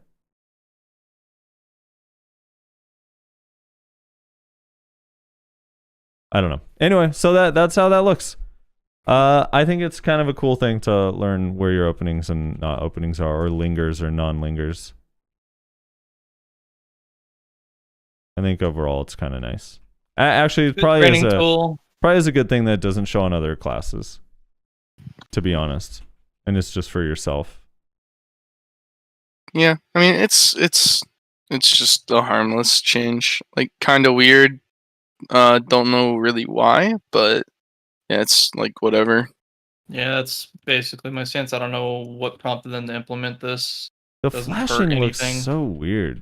Like when you use a bunch of skills in rapid succession, like the flashing doesn't make any sense to me. Like it kind of just needs to be solid. Yeah, that's what I was saying. Like it's unnecessary for it to pulse. Yeah. If anything, it makes it harder for you to see, like you've already stated, you know? Like, you don't know where your lingers are, because you can't fucking see it. Yeah. So, for someone that's actually wanting to use it in actual PvP, it's difficult. Alright. Well, that's the global lab. That's how it looks. What else we got on the docket? Someone wanted me to mention the controller support. Oh my god. Well, you know, Nayashi, there's other people like you that use a controller, and hey, you know, I use an old Nintendo controller, and it's right click, left click, and that's it. That's my two buttons. Nintendo 64 controller. They basically the added old more. Super Nintendo. They've added more. Shit! They've added more little wheel settings, basically, for like mail and inventory and stuff, and when looking at the map. Yeah. So, if you want to use the little selection wheel thing on controllers, make it a little bit easier. I know a lot of people do either they lazy grind on controller. Pro tip: suck strikers grinding on controller. Just saying. Or they do like they're bartering with a controller or whatever, where they can just sit back and watch TV and not actually like be on their desk, you know. The other thing, I don't know why this is under. Well, this is UI changes, but they're making it so you can minimize the party UI, which is actually really nice. So it shrinks it down to look like the Platoon UI. Yeah, that's actually a good thing, because that thing is pretty large. Large for no reason. Yeah. Yeah. I think that's kind of it with this stuff. Let's see. Is there anything else? Oh, I guess that's it. Oh, they did a few more buffs to Nova. They buffed one of her bombs. Her bombs came out this week. I don't know. They didn't seem to do how do too they feel? much. I don't know. I have to retag it. Everyone's telling me I shouldn't. It's a huge mistake. Well, I mean, the Novas that I've fought in BA recently, they weren't doing anything impressive, so Were you still beating them? I just slow them, and that's it. You know, that's all I gotta do. You know, a class is pretty good once it hard counters Meiwa, so they just need to do a few more things to it. Oh my god. If they can get every class just to that point that goes from like Meiwa can beat it sometimes to it's hard countered by Meiwa, that's balance. If every class was based on that, I think it'd be fine. I think you're just looking to get a rise at this point. Dude, on every little thing, you just look for a rise. They added a few more like little connection issue like improvements, iframing after using some of their bombs, which is kind of nice. We'll see what happens. I don't know. These changes are still like minor. There's nothing like too major. I think Awakening is a lot better with the core skills. I think a lot of people say it's still ass. And I think it feels bad having 0 iframe and the whole lack of iframes hurts that class so bad. Yeah, SA framing. I mean, it's fast with Awakening. SA framing. Yeah. it's but I feel like Awakening is fairly close. My biggest problem with it still is that it feels like most of the pre-Awakening kit isn't super useful with the kit with Awakening. And then Succession, I don't know. Skill connections, and they smooth out some of the animations for the pre-Awakening. It actually might flow very well at that point, and it would make more sense in some of its versatility. I don't want to get into a resist discussion again, but I was watching a Suck Nova trying to work out different combos, and resist just make Suck Nova impossible to combo with. It's just an impossibility. Succession Nova. It's just too slow. You basically get the CC, and then you just have to use one damaging ability and then get out. If you can't kill them in 2 skills, you're not going to be able to kill most people. The resist just make it too difficult. Unless you're against someone that has 0 resist, I guess. Then maybe it's not so bad. Alright. Onward. I don't know. Rezlar, did you get a mass during this time? I did not, unfortunately. My god, dude. Do you have one in your Black Spirit save, or maybe in your collection, your mail, something? Do you have a stone lying around that maybe you didn't realize you had? Nope. No, sir. Damn. Let me check storage one more time, but I don't believe so. So I guess our enhancement session is just not happening, dude. Nah, I can do something. Being chased by Ward right this second, though. Oh, yeah. Do you have your Cozy Fire things? Those can give you a mass. They have a chance to give you a mass. Do they really? Apparently. Cinny says so, and he's always honest. We call him Big and Honest Cinny for a reason. Oh, yeah, they do. Ah, fuck. I was kind of wanting to hold on to those, though.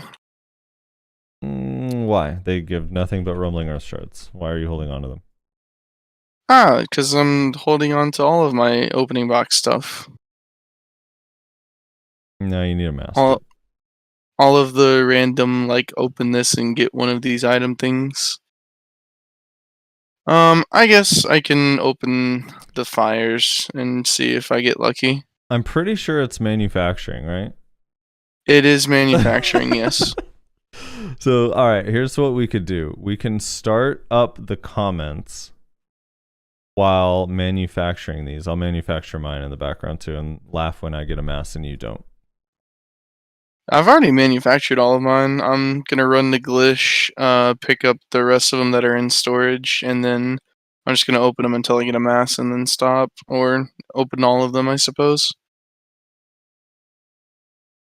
My guy trying to make a loot box vid. Is that what's happening, Rose? I don't know. I'm probably not gonna make a video out of it. Just a thing for stream. I think it'll be fun. I feel bad because I don't really know. I don't have anything to enhance. What should I do? Nyashi, are you gonna enhance something? Yeah, I can enhance something.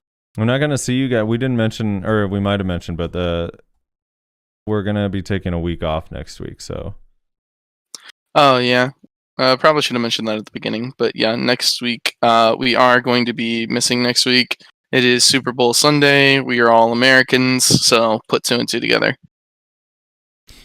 Well, Nyashi's from Florida, but yeah. Yeah, Nyashi's hoping that a geriatric dude can bring him a Super Bowl victory. No, I meant you said we were all Americans, and that's not true. Nyashi's from Florida. Oh, I see. So 2 of us live in America. I mean, by that logic, you're from California, so. As what? You know, Nyashi's from Florida, you're from California, Uh-huh. you know? So really both of you are kind of, yikes. Oh, okay. I see. Oh, we're both yikes. We're both kind of yikes. There it is. The guy with no mass is telling me, dude. The guy with no masses. I don't know what's enhanced. Let's see. I'm trying not to get ripped off in my Dead God session, you know? I don't have any Dead God thing to go for. Dead God. Buy Dead God armor, enhance it, sell it for profit. Easy. You're trying to make him enhance the Tet? No, just buy Dead God, enhance it, succeed because you're RNG carried, and then sell it for a profit. How much is it to cron try disto?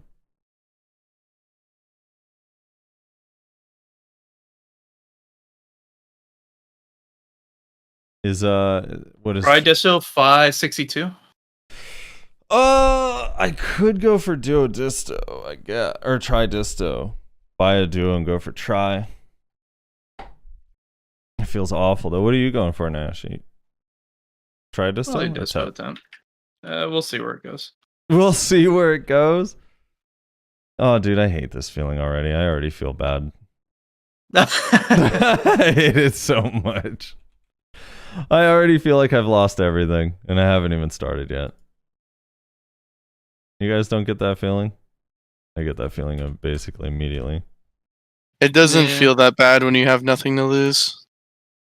That's poetic. Alright. Is it lame of me if I use a higher stack, like a 54, and valk that 10 times to 64, because I don't want to fail? Is that okay? To be honest, I'd do the same. Hey, alright, dude. Nash would do the same. I would literally do the same. Alright, I got 3. Nash gave me the green light. You got 3?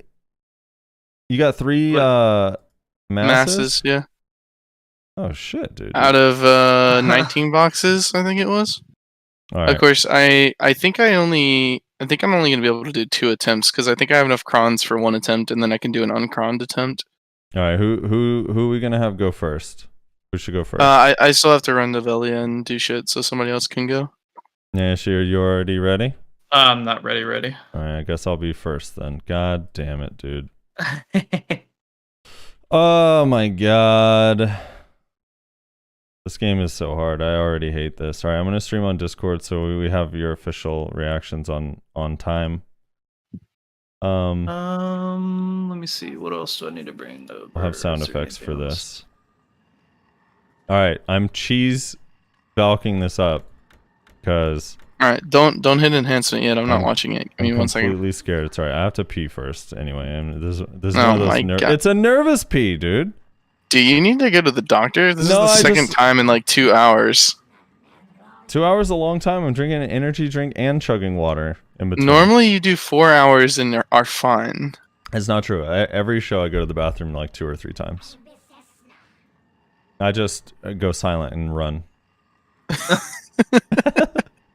All right, so I'll be right back 1 second. Then I'll hit mine, and then you guys get ready. Make sure you're ready by the time I'm back.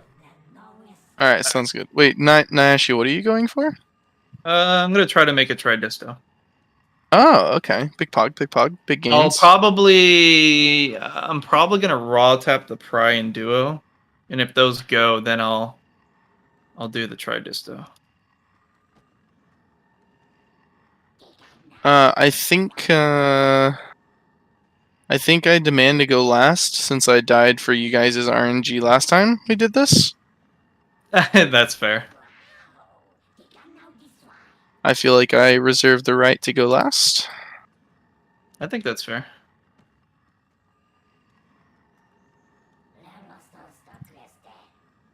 Gotta buy some sharps and hards real quick, and then start processing, and then I should be good.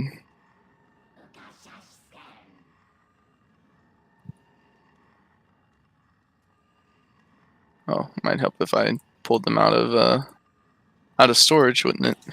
We're watching Frosty stream first for the enhance. Yeah, we're gonna be watching Frosty first, and then I guess you, and then me. Oh my That's god, dude. Gonna be the order. So wait, what are you going for, Frosty? Try disto. I'm probably gonna cron it. If it fails and doesn't downgrade, Downgrade? downgrade, I'm gonna go Downgrade? for I'll raw tap try. I'm sure it'll. I'm sure it won't downgrade. It's gonna downgrade. No, Guaranteed not to ground. I don't want it to downgrade, dude. Oh, are you guys ready? I'm ready. Hold on. All right, someone has to get something, right? Our odds are it's too many things going on to not have one of us get something. You say so. Yeah, that's good logic to have. Yeah. right, so Nashi, can you do the Count you honors down? and count me down? Yeah. All right, so we're gonna do 3, 2, 1, go. Okay. Okay. I hate this. My money. Why are you raw tapping it? You have the crons. I'm crowning it. There you Sorry. go, okay. I forgot to click it. All right. That would have been awful. All right, ready? Uh-huh. 3, 2, 1, go. Come on. Big money. Go. Don't downgrade. Don't downgrade. Go. Hey, easy, dude. Woo! Oh, dude, I'm actually carried. Oh, Some struggle, never people. dude. Some struggle, never people. Oh, thank God, dude. My heart. So, all right, my turn to. Oh, dude, are you? Yeah, are you yeah, ready? your Hold turn. on. You got to pop your stream on. Yeah, I'm starting. Oh, dude, I'm so glad that went, dude. I really didn't want that to fail. All No, right, that is wasn't. this- That wasn't me. all That right. wasn't me, guys. Oh my God, dude. Thank God. All right, so. All right, you got to turn I'm on gonna- you turn up your game sounds a little bit. Or maybe your Discord doesn't stream game sounds. I know mine doesn't. Why Mine is this should. stream so low quality? It's so blurry. It needs a second to charge up. This is a stream quality I would expect from me. Let me know when it clears up for you guys. All right. Let's wait 30. Yo, I'm really not 30, hearing 40. I can't even see what you're enhancing.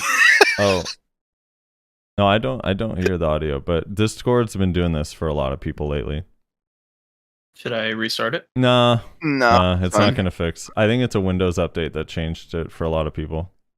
Oh, Yeah, we're watching RuneScape enhancements with Nash. Here we RuneScape go. Yeah, dude. enhancements. No, actually, wait until you see what this looks like on our screen. Dude, it's so blurry, Nashi, that you actually have It's to Is it tell really us. that bad? You actually have to It's- tell us what's it's in the really window. bad. You have to tell us what's in the window. What's the two, chance? There are 2 base distos, so we're gonna do a Reslar this time around. We're gonna go Pry, Duo, and then hopefully Try. All right. You guys realize that both of you guys are gonna succeed, and then I'm gonna fail, And right? Like that's what's gonna Well, happen. your chance is a lot lower to succeed, so that's very likely. All right, so who wants to count me down? This is just base. So. I got you. I get. Oh, okay. All right. Oh, you do it. You do it, Russ. You do the honors. You need All some right. sort of success in this. Yeah. At least let me just get a taste of a part of it. Wait, what's the He's stat? gonna savor. He's gonna savor the fail Is- on the Pry right here. Is this a 30 stack base, Nashi? Yeah. Okay, 30 What's stacks. the 76? percent? Because all I see is blur. 76%. 76%. Do you want me to send you a screenshot? So you know what's going No. on? We believe you. We believe No, it's you. fine. It's fine. Yeah. We don't think you're lying to us. We just Yeah, we need to believe know. you. Screenshots so you guys actually can see what is because actually you know what? happening You're here. streaming. That's why you're streaming the your screen, not the game. Yes. Stream the game. Oh, For okay. us. We just I'm need to sorry. see BDO. Yeah. I bet that's why. I bet it's gonna Maybe- straighten up yeah. when you. How's that? Is that better? Way better. Oh, okay. I didn't realize the screen was. Yay! Yeah, there we go. We can see.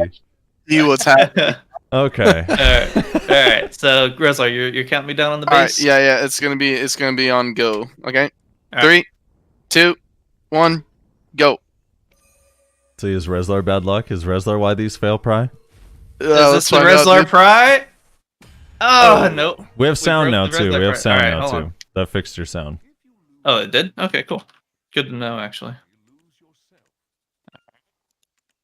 Dude, you're so rich. Look how much money you have. Look how much money I'm losing right now. Hold on. I hope this goes, dude. Nyashi, poor Nyashi. We're gonna use the 40. Pump that up to 51. 64 like I did, dude. You got this. All right, hold on. Let me No, go no, get not some on more duo. dollars. Not on duo. No, we gotta do it on duo. No, don't We go need that that high on duo. 52%. Dude. Okay, We need 52%. that 52%. Can you melt those reindeer ears? No.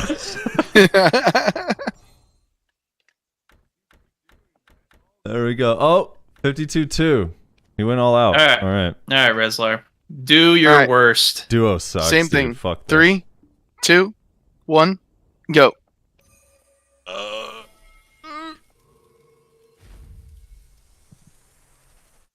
Oh, dude, that sound is awful, dude. I'm so sorry. You have to stop there. You're gonna lose too much money, right? No. He's addicted. He can't. Oh stop. no! What are you gonna here do, goes his dude? You're so. Remember? Do you remember like 1 hour ago when Nyashi was like, "Well, I don't want to be spending a bunch of money on this shit." I'm so close to your Ergon boots. No. Do you realize? We're going backwards, boys. Do you realize how many more times you're gonna have to use New Year's Eve? Oh my god, dude. Oh man. Oh no, dude. Watch, this prize gonna fail. All right, count me down, Rizzler. All right, here we go. 3, 2, 1, go. Dude, if the prize fails. If the prize fails, you have to quit. That's a sign. Happen. If it fails, you have to quit. Oh, you're done. You're done. You're done, dude. The game doesn't want you to get anything. You're out. You're out. Nope. I'm out. Tap. Yeah, you're out, dude. You gotta go. Tap. That's rough, dude. All right, Rez. Did rub off. Rezlar's bad luck did rub off. Did you say we got 2 attempts from you, Rez? Yeah, I got a cron and then a raw. Okay. Hell yeah, dude. Hell Make yeah. sure to start the stream. So his are going to be a lot lower chance because, Black Star. All right, stream is starting. Stream is paused. All right, there we go. Is it working? Yep. You in? Is it clear? Yeah, it's clear. It's about 100 times more clear than Rezlar's. All right, so Rezlar's going for a first Tet fucking Black Star gloves. Dude, why does your Black Spirit look like a god? What is this? Because that's what you get for doing main story quests. Is he wearing the La Orzeka helmet? It looks kind of similar to it. A little bit, yeah. I wish the Orzeka helmet had these horns. That'd be sick. And the... Alright, Frosty, are you counting me down? Yeah, alright, 6.9%. This is pretty high. Can you move the enhancement window to the middle? Yeah. Alright. And then click the little nader band thing to remove. There we go. Okay, here we go. Alright, you're gonna go on 3. I'm gonna count up. You ready? Okay. People are saying poor wrestler already. Here we go. Oh, so man. I'm clicking on 3. On 3, yeah, here we go. Okay. 1, 2, 3. Come on. Go, big money. Kenny Gran Turos. Not this time. Damn, dude. All right, Nyashi, you have to count. Nyashi's countdown luck is way better, dude. Nyashi has to count you down. You want me to count it down? Yeah, it can't be me. All right. We're going to do 3, 2, 1, go, okay? Alright, so I'm clicking on go? Yes. Alrighty. 3, 2, 1, go. This is it. Big fat money. Feel it. Big fat money. Feel it. Oh, no. Wouldn't that have been so cool if it went on the podcast, though? Fuck. Feels bad. Do you have a try attempt already? Because you have 2 more stones, I saw, so you might be able to one-tap this back. I only have 1 more. Oh, you only have 1 more? Yeah. You poor bastard, dude. Oh, my God. The richest gets richer. I'm the only one who made gains. You guys are losers. Typical. RNG carried, dude. Oh, my God, dude. Really am.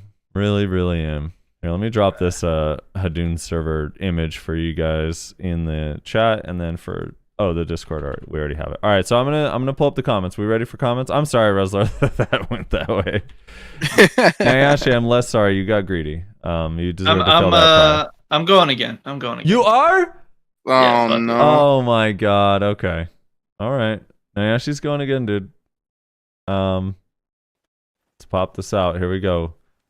Hold on, he already bought 3. He just assumed he's gonna succeed. He already bought 3.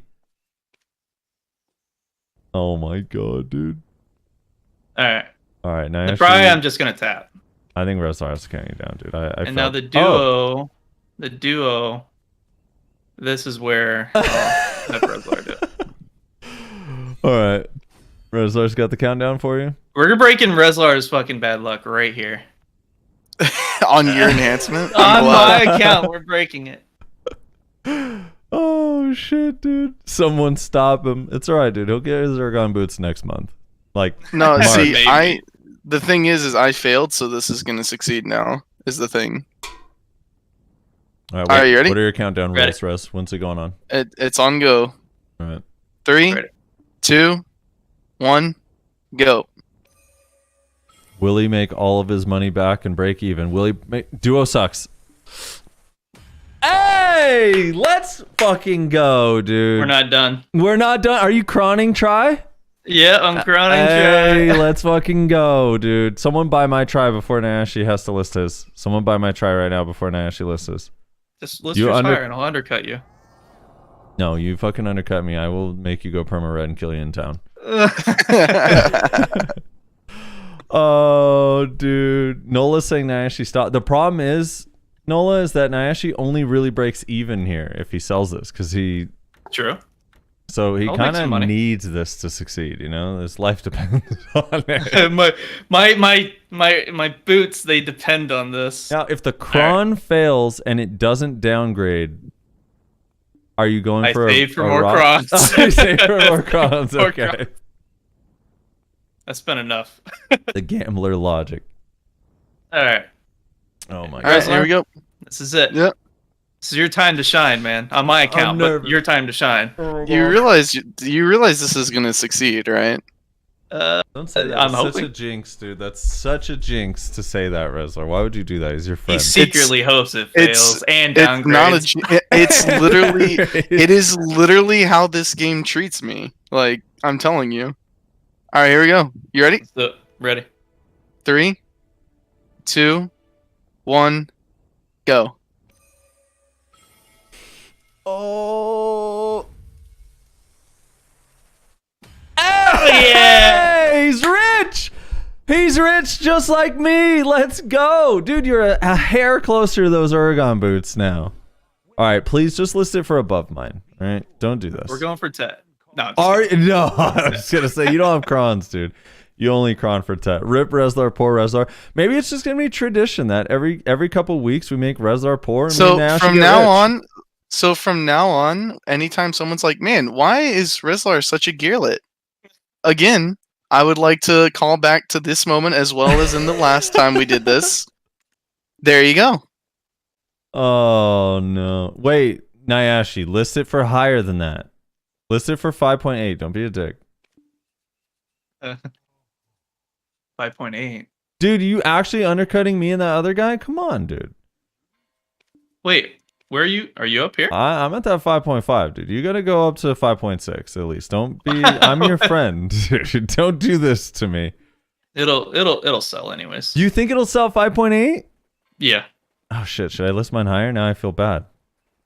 Just give it a day. It'll sell. RNG equals skill. Clap. Very nice. True. All right, let's move on to the comments. Thank you guys for participating in the enhancements with me. I know it can be rough. See, Rezlar. Well, really... I mean, at least this helps promote progression. I mean, Rezlar will eventually tap those to Tet, probably on the stream, and then that'll be gains. Everyone can be happy. It's not like he was out of money; he was out of masses. Yeah. He's just time gated. He needs this week for his workers to get him enough masses. Yeah. I believe that was attempt number 8 and 9 on those gloves, by the way. All so right. 8 and 9. That's not too bad. It's not bad. All right. Dude, this Warrior's I was gonna say for me. we actually put ourselves out there. Rezlar's going for that shit anyway. Me and Nayashi are not going for Tridestos. It's not an upgrade for us. Okay, so Rezlar has nothing. Rezlar's the guy that comes up and says duel for spot basically in this enhancement session. Only Nayashi and I have something to lose. Nice gear, kid. This guy from fucking the guild pen, this warrior, he has like a shitload of fucking gear. I can't one combo him. Savagod said, all right, so for anyone who is new to the show, we read the comments every week at the end of the show. Last week we had Scarlett on, the GM of Vertex, who was kind of giving us a little bit of insight on Node War and Siege from his perspective, and a little bit of Vertex perspective, and how he feels about wizards and large scale and all that stuff. So some of these comments are related to that. If you want us to read your comment on the show, just leave a comment on the show and we will. Again, we're not going to have a show next week, but we will read all the comments from this week the following week when we're on again. So, Save God says, it was really interesting to hear an inside perspective on the current state of Siege and how difficult it is to manage a guild. I especially think that the idea of limiting guilds to 50 members is an interesting idea. I think it would definitely change the dynamic of Node War and Siege and could drive more guilds to participate. Yeah, that change would be awesome. I think it'd be so fun. We've been saying that for like years at this point, haven't we? We've been talking about 50-man guilds as a possibility. It's been a minute, yeah. Sterling Archer. That vendor is hype. I'm excited for it. The no PvP on Hadum thing. I thought the whole point was they wanted difficult co-op PvE content, not another Arsha. So long as the drops there can be bought in the market, I'm not offended. I just won't participate in the server. Those accessories look fun. I love options. The more niche shit in the game, the better. Why the bio haters? His perspective is different for sure because he's at a different point in the game to everybody else, but he still has knowledge to impart. And then, quote, do better, Reslar, end quote, is my favorite comment. Yeah, that was the guy who was like getting on you about your combo. The way he ended was do better, Reslar. Was pretty good. Yeah, so the Hadum servers we now know are multiple servers, not just the one. So it shouldn't be too hard to go grind there and try out the grind spots. It also, since they're just regular servers, that means you should be able to PvP on them, correct? Yep, you should be able to. And the Arsha server is one of them as well. The Arsha server also has the Hadum grind spots in KR. So I assume that'll be true for us as well. You know what's funny is when I first was mentioning that it's 16 or 17, people were like, oh my god, dude, like they have more Hadum servers than my region has total servers. Like, yeah. That's actually pretty funny. That sucks. I think SEA has like 13 total servers or something. Or 15, or I don't know. I know they're annoyed by it because their grind spots are crowded everywhere. Supermaxer33 says, biggest problem in group fights is the size and damage of the AoEs. When you have 15 people spamming them, the damage needs to go down, or the AoE size needs to go down, or they should turn Witch Wiz into combo classes or something. I don't know. Yeah, once there's a lot of people using skills, everyone just kind of dies. I can't remember who we were talking. We had a guest on, and I think either Reslar came up with this idea or just threw the idea out there. Not saying that it for sure would be the best thing to do, but it's something to think about. If in Node War, overall damage was just reduced. Like when you're participating in a Node War, maybe the PvP damage reduction gets lowered even more. I'm not saying this would be a good idea, but maybe I don't know. Something, because the thing is with making everyone just do less damage is now you're fucking like messing up 1v1s, you know? Or like messing up small scale or 3v3 or 2v. I don't know. But yeah, people die really fast in group fights. It's kind of insane. And PA does help, but I don't know. Not every class is around to be able to get PA. That's the other thing. Lord X says, don't agree with them adding a skill in the game that requires a drop to use the skill, but maybe the purpose can be to kill bosses fast enough to make it efficient. This would mean that killing bosses without the new skill isn't as good as just ignoring it and grinding mobs. Only when you are able to use the skill, killing the boss becomes profitable. If it's super OP at killing bosses, maybe you can kill a rotation of bosses if they spawn and stay around. Yeah, maybe. There was a the boss at the Red Orc camp, I remember watching a lawn that was like 305 AP. It took him like 30 minutes or whatever. He was fighting this boss and it was only down to like 80%. So maybe it's for that. Like you can actually kill that, or maybe you're supposed to do that with a group. I don't know. I really don't love the Elvia skills personally. I think it's weird. Yeah. It looks weird too on Global Labs. Like you literally just have an additional skill in your tree that you can't use unless you have that weapon.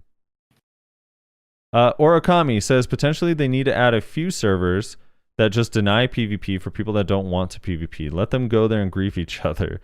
Then make everything else the same as Arsha. I'm going for more high-end spots so we aren't stuck competing with all the catching up players. Maybe even buffing the older areas so we can have more than just 2 to 4 spots that are worth grinding solo.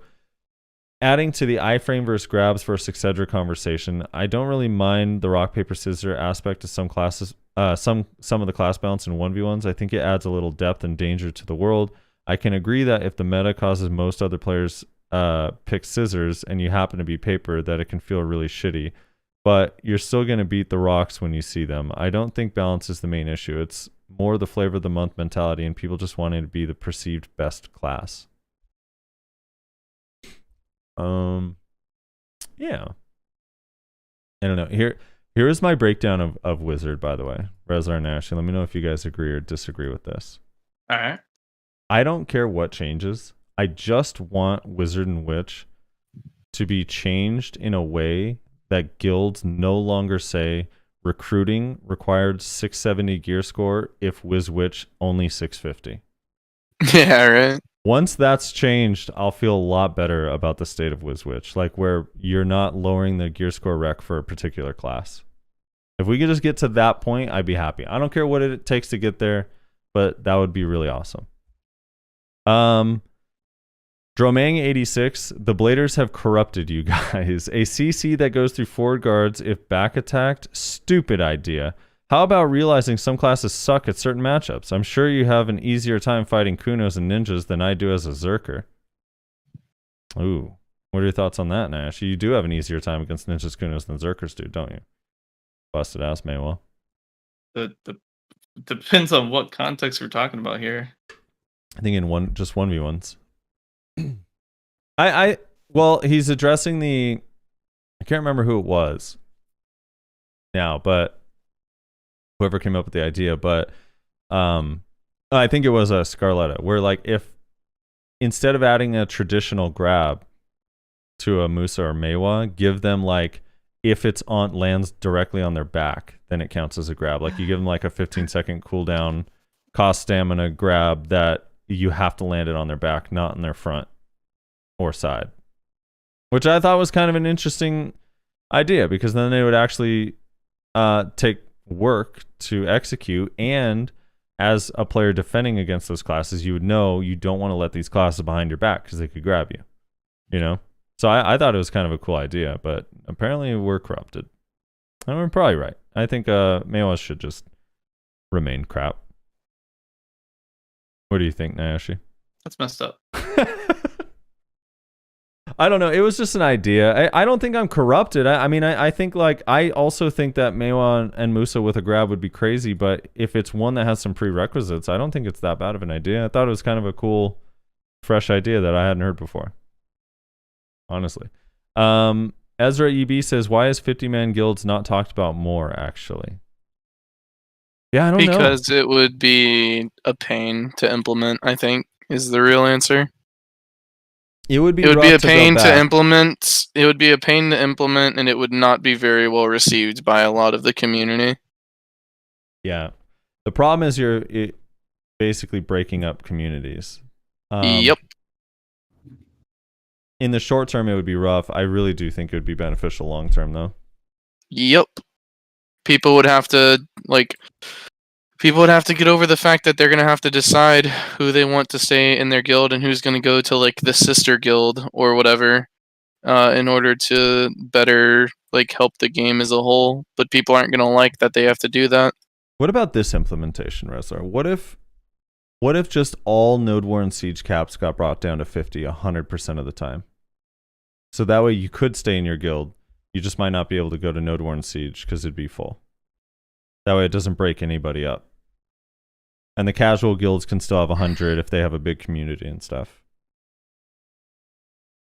That actually could work. I don't know if... and that way you can have overflow in case your roster, like you do have a hard time pulling 50 with your 50 max cap, you know? You can have a little overflow. Yeah, that could actually work. I could actually see that being as a possible solution. You're welcome, Pro. I mean, you're still going to have a lot of people that are like, well, pissed. We bring 60 people to a node war. It's like, sorry, you got to make some tough decisions. But I still think ultimately that would be healthier for the game, in all honesty. I still think it would be more healthy to just put the actual cap on guilds to 50, but I think that's a fair workaround, honestly. Yeah. Mine Don't Compute says, I love the PvP player mentality of players in this game. If you can't close the gap in melee range, stun and combo kill in 2 seconds, class, it's trash. If the class plays defensive, slows, low damage, it's trash. Then why play any other class than Ninja? That's the only class people think it's the best. Everything else is basically trash or suck mage that they constantly rag on because it's OP. I'm not sure exactly what the reference is, but I don't think that most people feel like most classes are trash. I think it's just like a select few people are frustrated with their current performance or feel like obviously mages are too strong. Most people feel their own class is trash. Yeah, that's true. Most people do think their own class is trash. That's including ninjas. Dude, the other thing too is like, maybe that's in reference to Nova. Like our comments on Nova. But I do think Nova, it's like, okay, maybe Nova doesn't need to have the most protection and the most movement and the most damage, but it should have like one of those things. Maybe not necessarily the most, but it should be like the movement doesn't feel super useful if you can't utilize it to accomplish anything, I guess. So it needs like something. And Succession, like I don't really know, like Succession Nova is not, it doesn't feel like a complete class because it feels like it can't really do anything. And I know everyone tells me it has utility. It has really, really good utility.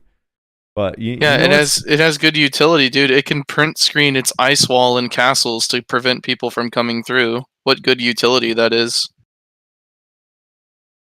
Yeah, I don't know. It's it has like okay utility that has like very niche uses, and that's all. That's kind of how I look at it.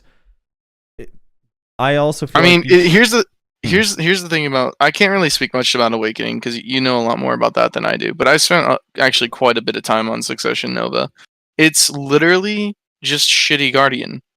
Like it 100% is just like terrible fucking god awful Guardian. And I'm not saying that to rag on Guardians. I'm saying that Nova is fucking weak as shit.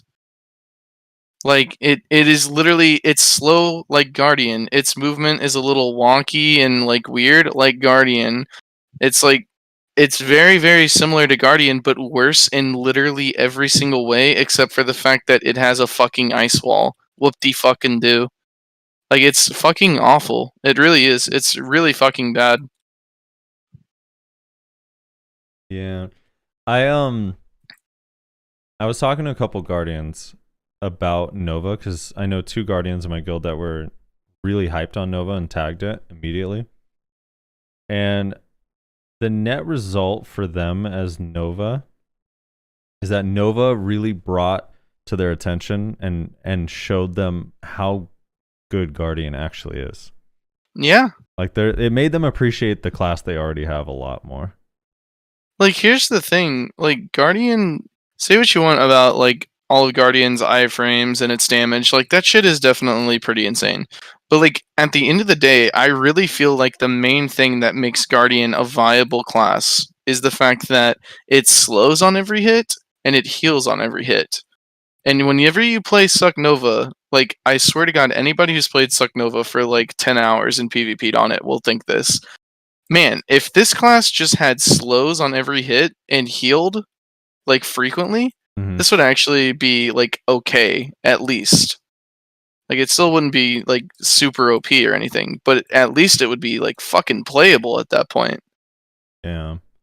But of course, the Ice class only gets one fucking ability that slows, while the Fire class gets, slows out the ass. I don't mind that it doesn't have slows, but yeah, it does feel like it doesn't really have any other, like, utility. And the healing it's a crazy thing. I don't know. I legit didn't notice it too much because I mostly was PvE and I have the infinite pots, but like, man, you actually just are slowly over time killing yourself, basically playing the class. It's a very weird concept. You basically cannot play Succession Nova without an infinite pot. Like, legitimately. Well, I mean, class just needs more, honestly. It just I really feel like they should just get it. Like, I thought that the it was gonna have like some sort of berserker mechanic behind it, right? Like the lower health you get, then like the more damage you do, or the tankier you get, or something. But it's literally like not functional at all. There's like no point behind it. There's no.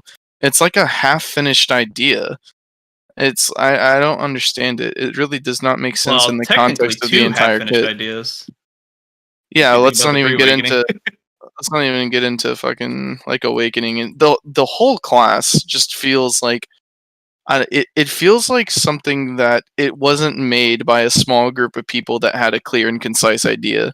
It feels like a fucking like like a fucking committee like created it, and so it's just this fucking like mix of all these like horrible half done ideas that they didn't really know how to implement because there's no one clear direction that they're trying to move in. It feels fucking bad. I'm about to retag it, dude. You're getting me hyped. I don't know. Like in God knows what the other characters' development like in BDO are, but like the only game that I know development on like pretty well is like League. And with League, like champions are designed by a very small group of individuals usually. Like it's usually like one or two people that are like designing the actual like character, its themes, its kits, and then usually they'll like put some of the workload, like the actual like designing of costumes, like bringing their ideas to life on other people. And that just does not feel like that's what happened with Nova. It feels like they didn't know what the fuck they were doing with Nova. Yeah, Vel in 30 minutes, by the way.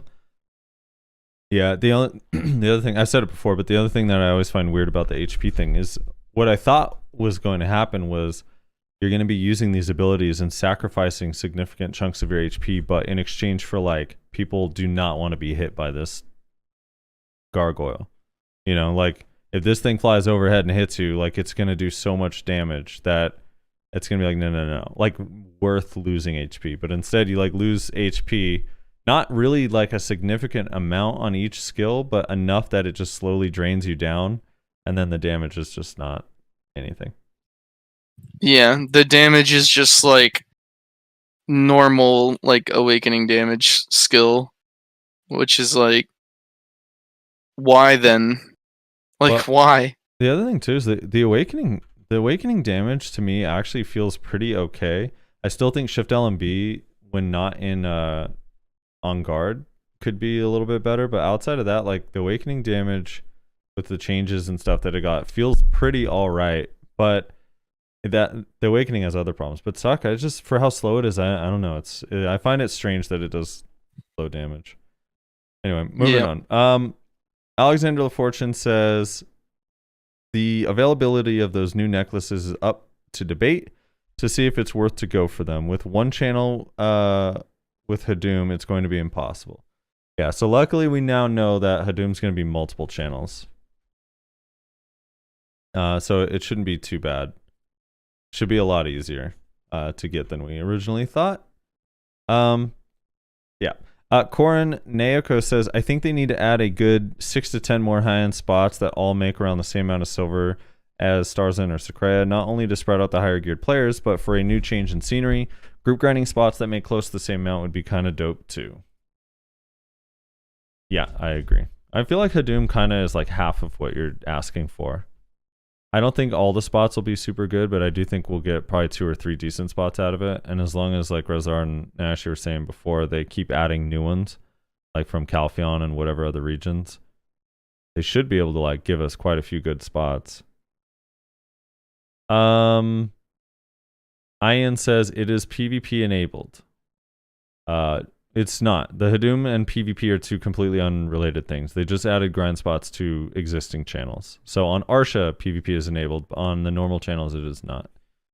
Bonnie Bogey says, on every class having grab / some back attack going through protection, what about class that heavily rely on SA, namely Mystic Striker, Zerker, etc.? Is hard fighting potent flex classes who know what they're doing. They mostly rely on grabs to win fights.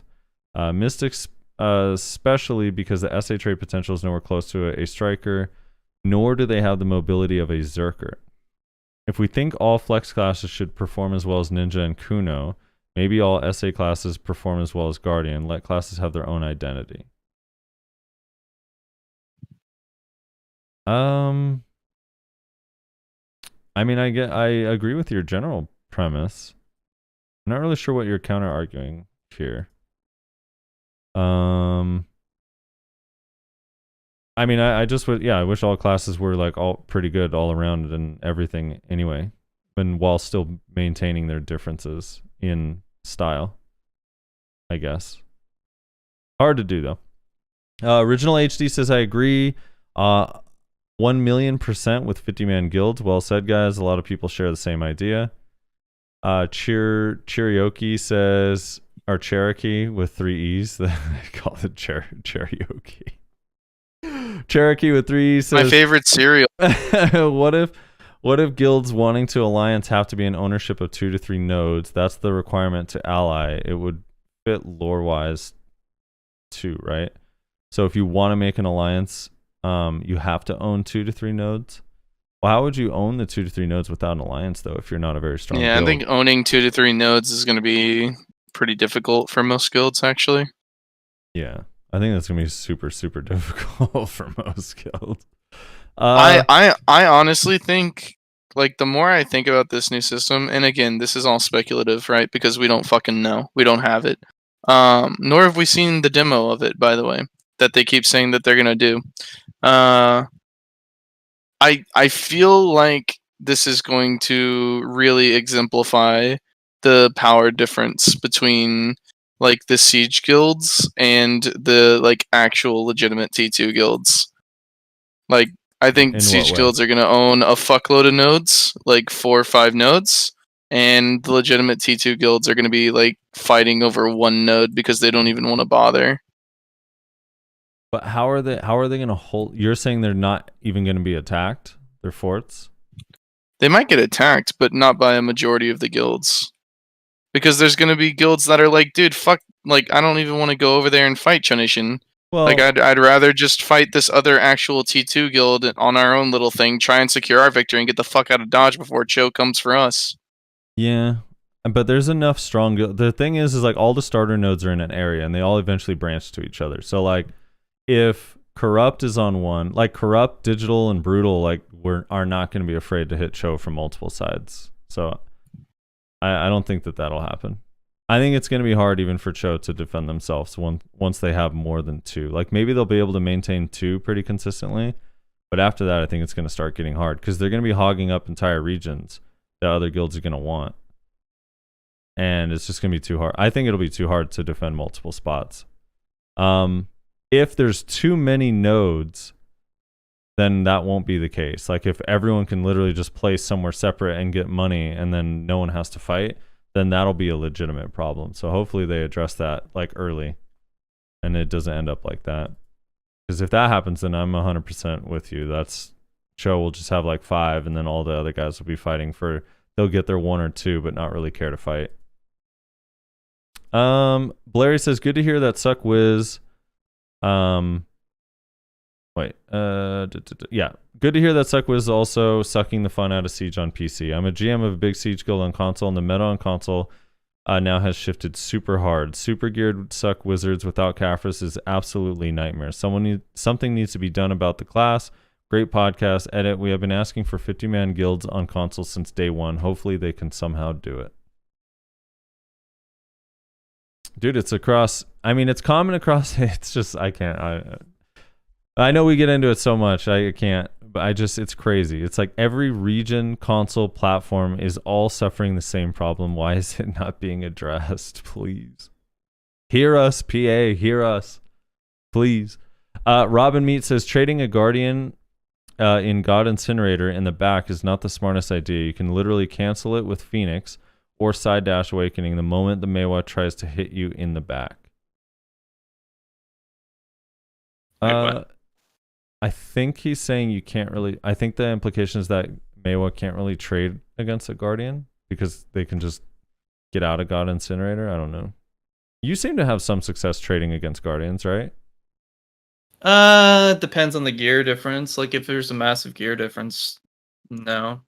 What if they're exactly close? What if they're exactly your gear, exact same APDP? I can trade them. Well, as long as they play this the typical way, yeah, sure. It's just I dip in and out of their like God Incinerator and stuff like that. I don't try to trade cleansing at all because that's just asking to die. Um, it's mostly like the God Incinerator and whatnot. If I get them low enough, then I can put pressure and try to go for more back attacks, like Stigma, Sticky Snowflake kind of thing. But even that's risky, so you got to be careful with it. Um, one of their main skills they'll catch you with if you try to like get all up on their nuts and whatnot is the one where they like swing their axe around and then a circle, kind of like mass destruction. I don't know the name of the skill though, but it'll do a stiff, and then from there they just grab you and stuff like that. So yeah. Tis Josh, he says, all right, how about give non-grabs a kick that knocks back people in guard briefly, taking them out of guard? And then also says, how about a Black Spirit enhanced ability that can pierce SA and still CC a target?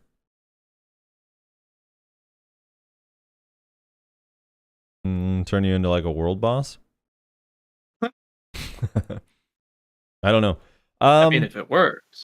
The kick that knocks back through guard would be kind of interesting, but I feel like it would only cause more frustration for like bladers because knockback is so awful. It's such an awful CC. I don't know. Maybe. I find it comical that It's Pride says, I find it comical that Nayashe states that PA didn't enable PvP just because it's protecting the Care Bears. When we wanted to upgrade our pen items, what did we do? We grinded places that dropped a ton of Kaffir stones. I have Tet Blackstar helmet, armor, and gloves, and now to upgrade them, I have to grind Elvia. They have the PvE armor set upgrade material exclusively on these servers. If I'm going PvE gear, do you think I want to PvP? I don't mind it by any means in regards for duel for spots, but just like Frosty said, it will just be Karma Bombers. One server is not enough. It's also ironic he called people who don't want to PvP Care Bears when he complains and compares every Nova skill that Frosty is explaining to a Meiwa. Oh, but Meiwas can't do that. Our chase, New Year's Eve, doesn't do enough damage.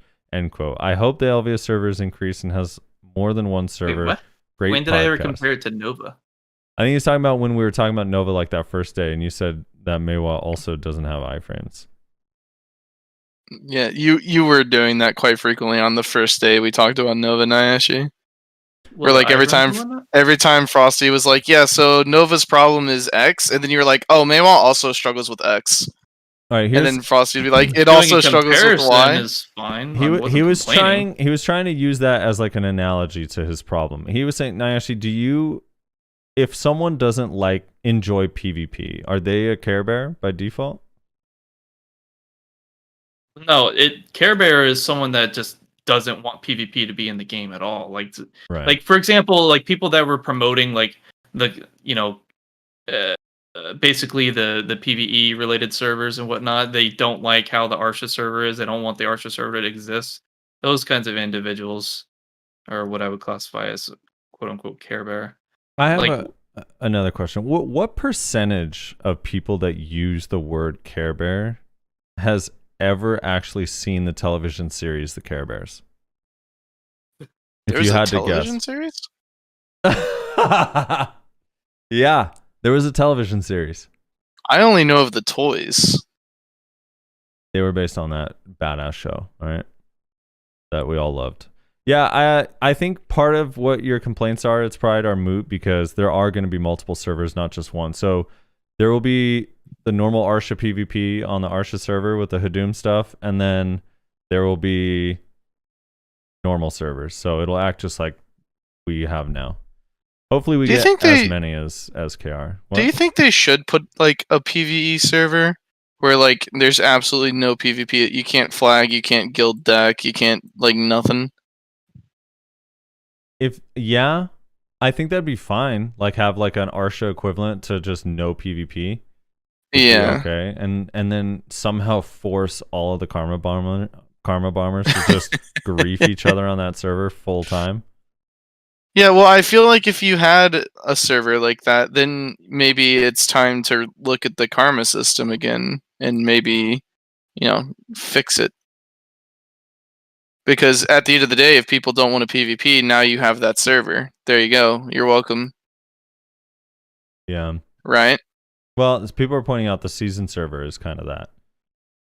Right, but I'm saying like an actual server that everyone could go to. Right. Like if I decided like I really don't want a PvP right now, so I'm gonna go to this server. I mean, I guess it would be nice. Yeah, I don't know. It'd be an all right option. I don't think there'd be a problem with there being one server dedicated to that, to be honest. But yeah, that's what I'm saying. Just like one server. I really feel like it'd mostly be people griefing each other anyway on that server. Honestly. Yeah, exactly. Let them go do it to each other.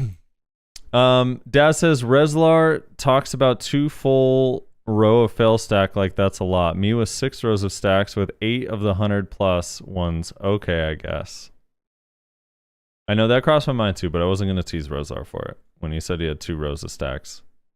It's because I enhance and burst. It's not like I never enhance. It's just sometimes I enhance, sometimes I don't. Yeah. Ramboner says, so as a suck zerker, don't want to play anything else. Am I shit out of luck when I'm trying to join siege guilds? Also, how does CC reset work? Yes, you are. Yeah, you're kind of... No one is looking for succession zerkers anymore. No one's looking for them, but the not top 5 guilds will probably take you. I mean, there are still suck zerkers in some strong guilds, but it's gonna be hard. Just like every other melee class, you're gonna have a rough time. And the CC reset is basically there's a 5-second CC immunity timer when you CC someone 2 times with a CC that counts as like a full CC. So stun, knockdown, knockback, float, bound, whatever. After you use 2 of those, you have 5 seconds of CC immunity. Down smash is not counted. So a lot of times what will happen with the Sork, for example, they'll CC you twice, then use a down smash, and right as you're getting up, the CC immunity is worn off so they can re-CC you again. And that counts as like a CC reset because you're starting from scratch. Which is super fun. Really fun. People love being stuck in those combos. Some classes are way better at it than others. Clayton Alexander says, knowing your down smashes and extending your CC/combo is def a skill in itself. I mean, I half agree with that. I think it's difficult. I don't think anybody's really, but I don't think anybody's really disagreeing with that. Yeah, some classes. I think the problem. I think the bigger problem is some classes can just abuse the shit out of down smashes to like permanently CC people, while other classes can't. So it's not skillful that your class literally can permanent CC while this other person's can't. It tends to happen. Specifically Rangers. Because like every class has like a down smash skill, right? Like at least one. But some are just like super useful and are really easy to proc and consistent, while others are literally that they can just spam. While others are literally complete dog shit. And it's just like it's weird. It's really weird that this thing that literally breaks the CC system we have in place, only some classes are allowed to abuse. It's not like it's a bug or anything, it's a legitimate part of the game, but I think down smashes are just a thing of the past from before the CC limit existed, and they never really accounted for it.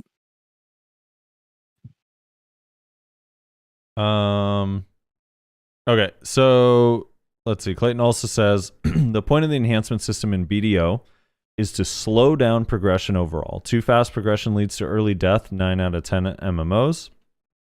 Often, especially at the higher end, the best way to slow progression is the stack itself. That is why you can't buy and sell fail stacks.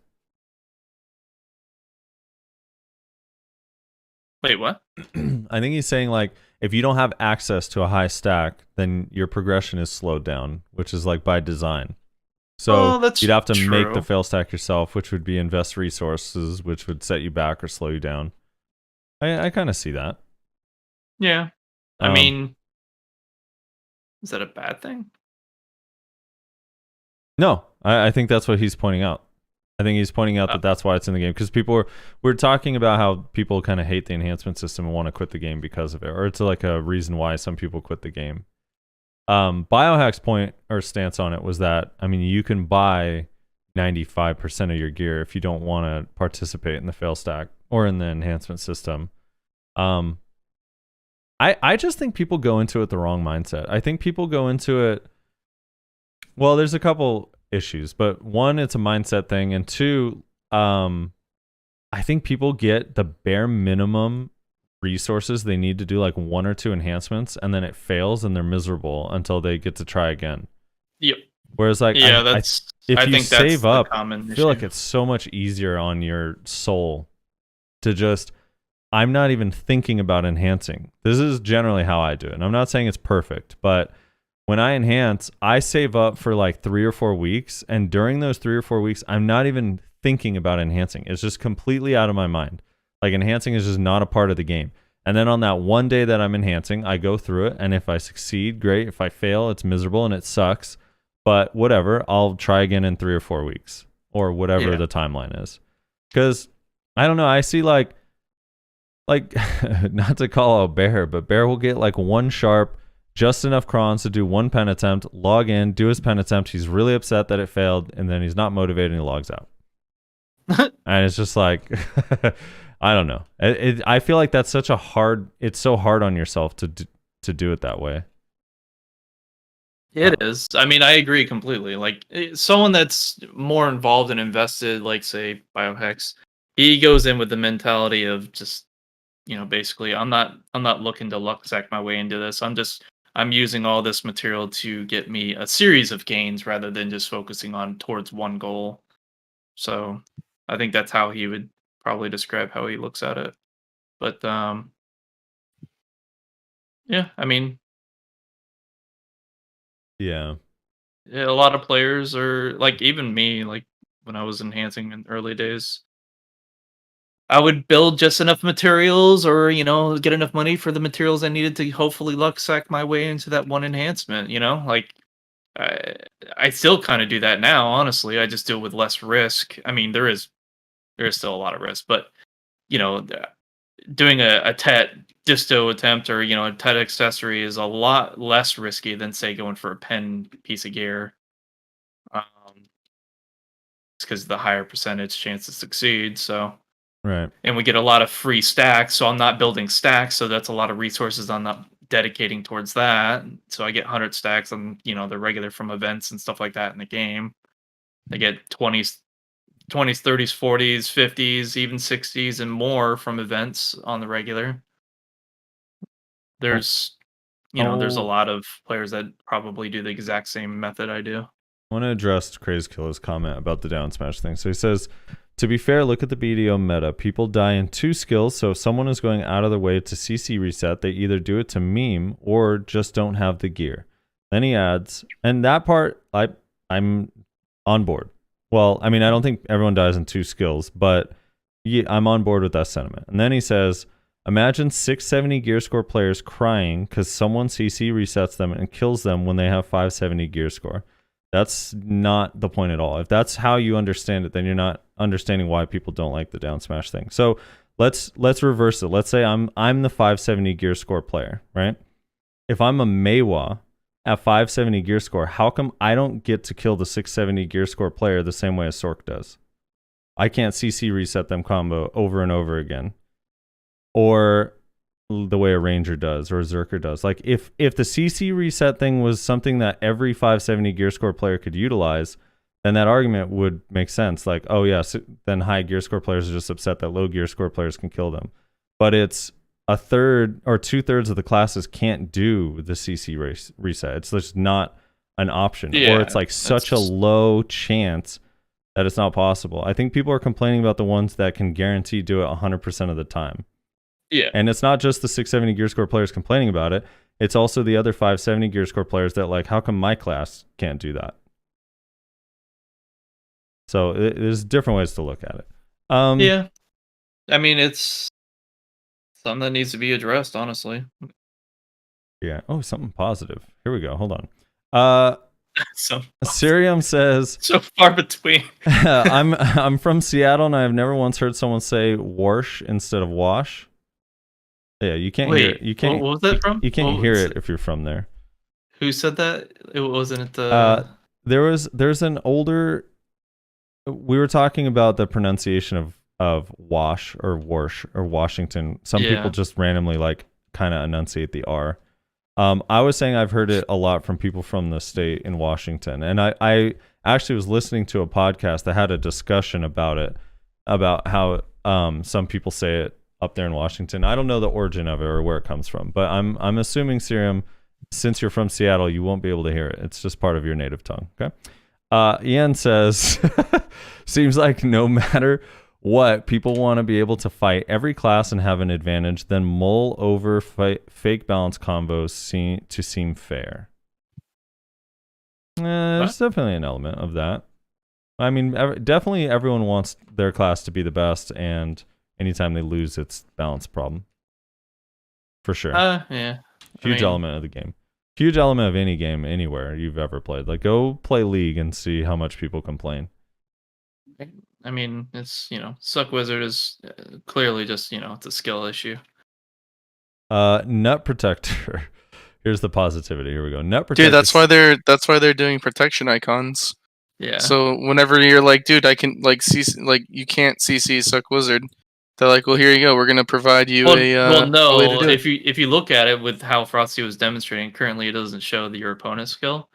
So yeah, but that's probably it's helping. It's helping them understand why they're getting caught, so they have less chance of being caught now, because they just they could just rotate their super armors better. I wonder what pops up. So Valkyrie Dash has SA and frontal, right? So I wonder what happens whenever you use that skill with that system. Does it show the two circles next to each other, or are they overlapping? That's a good question. I doubt it shows them next to each other. It probably shows one or the other. It probably flashes them both off the top and then shows one or the other, but I don't know. Yeah, it's a good question. I mean, you could just check. I guess anyone with a warrior, a Valk, or any of that could just check when they press Q block, right? Oh, no. You know why? Because that doesn't count as SA. It's probably just going to show the frontal guard. Because remember, they don't call it SA on those. They call it your CC immune in the rear. Except from grab. They oddly don't call that protection SA for some reason. Yeah, so it'll probably just be frontal then, I guess. Which is going to be really confusing to new players when they're like, I can't CC this guy, but it just says the frontal emblem. So, Nut Protector says, dude, Nayashe is so funny. I love him so much. When he says he uses often instead of Zarka, I just can't help but laugh. Funny Meiwa things.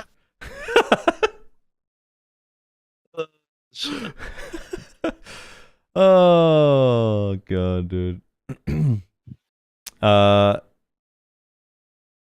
Naj is saying that Q block only shows frontal guard icon. It's the same for the dash, or if that is the same for the dash, then it's only going to show the frontal guard icon.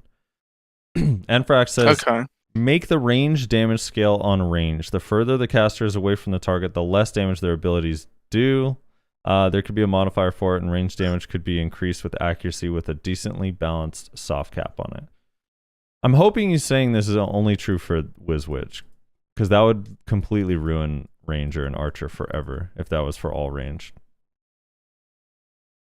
But I could see that. That's not a horrible idea for those classes. Oh, and Juvios commented, Valk Dash is not super armor, it's frontal. I thought they had Shield Chase does have protection. Yes, it does. Shield Chase is fully protected while also being frontal guard.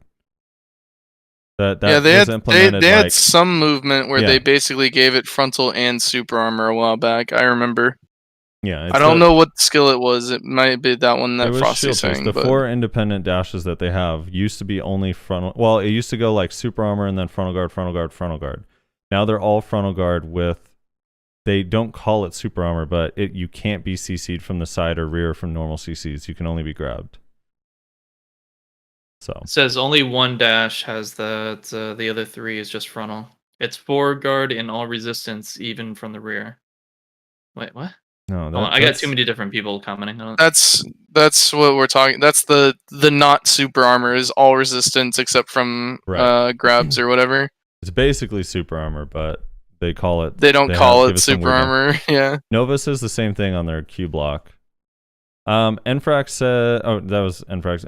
Maximum Effort says, okay, guys, as a person who went through all the podcasts from 9 months ago until now in a week, oh my God, and followed up all your rants about the resists and the grabs, and person who played KR MMOs for almost 10 years, Koreans love the RNG and resist, but it's an old thing they have left from tab targeting MMOs, where the only outplay you had against stuns, for example, the only way to not be perma-stunned was to stack stun resist. 2, mages are always strong in KR MMOs, but they usually have archers as their counters. This is also usually in their Holy Trinity MMO games, but kind of not happens in BDO for some reason, which is kind of sad.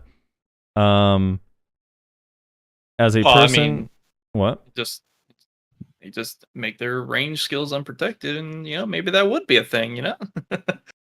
As a person who have dedicated full 5 years of his life on fighting games, I see that more and more you are comparing BDO to a fighting game, or at least borrow some ideas from them. That's not going to work, because in a fighting games you are 1v1. You don't usually die in one mistake, and the connection is much, much better than BDOs. All right, tell that to Smash Brothers players, okay? Combo breakers are not viable thing, as it's 1v1 mechanic. BNS is balanced in a big portion for 1v1, and that's why you have the CC escapes there working well. BDO have no real focus of its PvP. It's neither balanced for 1v1, neither for mass PvP. All right. But like now you're just, all right, you're, okay. Even WoW, which gives you all types of PvP content. My brain got scrambled there with frustration. Gives you all types of PvP content, have its own focus, the 3v3 PvP balance. BDO have no real focus of its PvP. Oh, sorry, I read that part. This is where the whole balance thing have to start. Choose your focus for the game and go from there, because have perfectly balanced PvP for solo and mass PvP will never happen. About the resistances, if you look at the big picture, they are put there to help you for the mass PvP as something to improve your chance to gap close and resist the CC thrown you at range. Of course, this is very flawed and doesn't work as intended at all. Now, I would admit your ideas for the CCs to work only when you are standing up is honestly top notch and have no flaws I can think of. Keep the podcast. It's one of my favorite things, and I watch 10 hours podcast per day when I'm into BDO. God damn. All right, so a couple of things. Usually, you guys do more podcasts without me? Yeah, we do about 10 hours a week. We call it holy shit. We call it the Maywallis value pack. Oh, Vel is Man, up. it's probably a far better quality. Make sure you swap to Vel. I almost forgot. Oh, please. Yeah, I'm already here. Please don't crash game. Usually, so I'm usually the one who describes BDO's combat as fighting game-esque, but usually what I mean by that is purely on an input standard. Typically, MMOs have their skill inputs on their fucking keys, which I hate, like their number keys, 1 through 0. I hate it. It's fucking, it's archaic. It's disgusting. I don't like it. I wish games would stop doing it. I much prefer the fucking F does something, forward F does something, down F does something, shift F does something. That's what I mean by fighting game esque. Like I'm usually referring to the controls. So that's what I usually mean when I talk about BDO being similar to a fighting game. Yeah. It's how like you actually use your abilities, use your skills, use your movement. It's not just fucking 1 through 0. The thing is too, again, like a lot of these are, BDO is trying to be balanced for 1v1 and large scale, and I don't know why every time like the balance discussion with BDO gets brought up, like everyone acts like every other game has solved balance and BDO is the last one that can't figure it out. And it's just like, dude, in fighting games there's incredible imbalance that people complain about all the time. I always use Smash Brothers as an example just because it's one of the more popular fighting games that like general people have played, whereas like Tekken and Street Fighter are more niche. But all of these games have like massive imbalances. Blade and Soul was balanced towards 1v1, and if you ask any Blade and Soul player that played like actually competitively, was incredibly imbalanced at all times in the game, like incredibly imbalanced. Like, so the fact that they focused on 1v1 balance, which you're saying that BDO isn't doing, that they haven't like chosen what to like focus on, and that's the issue. They focused on it in those other games and they could not find perfect balance. Like the games are so complicated and there's so much going on that it's very difficult to perfectly balance, and to expect perfect balance is just never going to happen. I think what everyone is just asking for is some of the major glaring issues to be addressed instead of ignored for so long, for i.e. Wizard and large scale. I think you still have like a relatively decent balance in 1v1s. It's just Wizard has become completely unbearable in large scale. And some of the 1v1 balance also could be addressed. Like no one, I don't know. It's not like it's perfect by any means. I don't know if I agree with the escape or the escape rule, like the CC break rule, like that would only work because fighting games have 1v1s. Because again, like even though you're saying that, the CC break worked just fine in open world PvP in Blade and Soul. And it worked just fine in group and open world PvP in Terra as well. So I don't agree with that either. I don't know why that would be a rule that's only for 1v1s, because it worked fine in other aspects as well. Yeah, I don't know. But yeah, I think that you can find some semblance of balance that's like relative to the game being playable and fun. That's all people are really asking for. I mean, some people are delusional and actually do think that like, well, BDO can't figure it out, but other games had perfect balance. They don't. They never have, they never will. It's just way too complicated. Not in World of Warcraft, not in Blade and Soul, not in Terra, not in BDO. It's just never going to happen. But you can definitely start by not ignoring the major issues that everyone on every server in every region on every game type is complaining about. And now I went on a side rant that's not really directed towards you, Maximum Effort. I apologize. Just okay. Paul. Opening bundles? Oh yeah, opening bundles. You ready? Oh wait, let me pull it out. Basically, hold on. Oh, I got advanced. I thought I was gonna get the baby one because I was late. But I guess that one's special reserved for Nayashe only. Hey. All right. We ready? Yep. Ready. All right, on go. Here we go. Do you want me to count it down so you guys dude, can both you're get so bills? lucky. Yes, let's do it. Rezlar Count is us. the lucky one. All right, here we go. Y'all are both gonna get bills, and I'm gonna get 1 million in gold Frosty bars. Here we doesn't go. need another bell. I do. I just want to cheer, honestly. I don't care if I get a rainbow He just coral. wants to cheer. I just give him want a to cheer. blue coral. Let me cheer. On go. All Here we right. go. 3, 2, 1, go. Oh, I didn't cheer, dude. It didn't do dick. All Nothing. right. Dude, I just want to cheer so I get excited for that half second before I'm disappointed. Before you're let down. Yeah. Yeah. Oh my No, god. didn't get anything dude. this time, unfortunately. That's too bad. All right. Back to the comments. Paul Pulp says, appreciate the podcast. Appreciate the comment, by the way, Maximum Effort. Sorry if it felt like I went after you. I agree with a lot of your points and I disagree with some of them. That's all. I'm a very argumentative person. Mayo Knight says, one thing I've always found annoying about the BDO community is how much people on average claim to hate their own class and think it's bad. To be fair, this isn't calling out any specific person or moment from the podcast.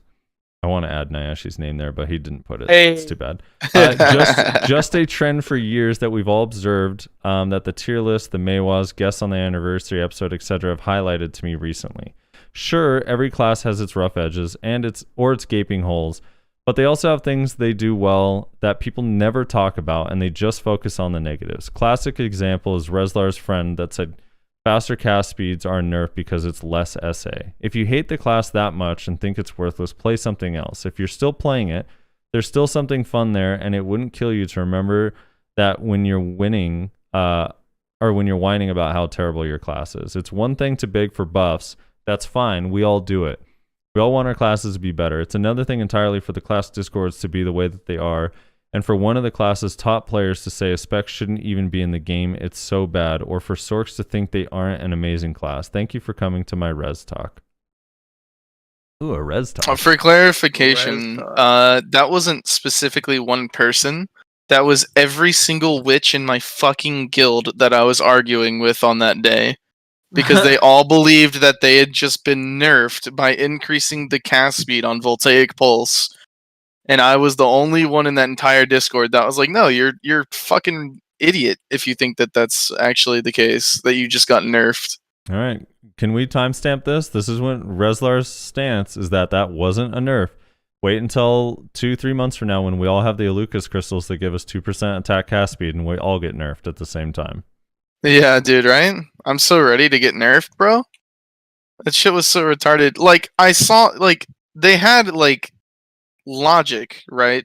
But it just wasn't true. They were like, well, we want to stay in SA longer, and this messes with our SA rotation. It's like, yeah, but also you're getting Voltaic Pulse off in fucking half a second now. So, like, yes, you can't do the same shit that you did before, but it is a fucking Your buff, you output is idiot. insane.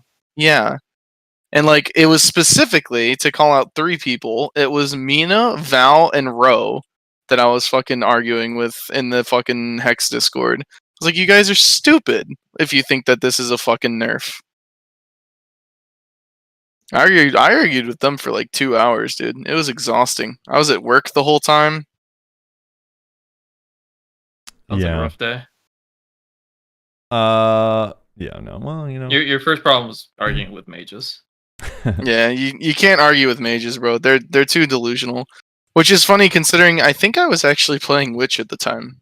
I don't remember, but that may have been while I was actually playing Witch, which is a double ironic. Cry says Sucklon was broken on release. 2 weeks later, 3 consecutive nerfs in a row. Meanwhile, WizWitch continues to be broken over a year since release. KNY says, want more Siege guilds? Limit the class that can participate in a Siege node war so those players can either re-roll or join/make another guild. We all know it's OP and they don't want to balance it. Dude, you know the other consequence of the WizWitch being so powerful? Because I know a lot of people say, like, well, you know, you could just roll to it and get the kills and it's fun. But, dude, a lot of people don't like that playstyle. Like Rezar and I have said, like, neither of us play mages really in other games. And, like, there's definitely people that only care about large scale, but they don't want to play WizWitch, and if they have to, they're just gonna play a different game. Yep. Like, I don't know why they're. Dude, I want to go into their boardroom and be like, dude, is this even being discussed?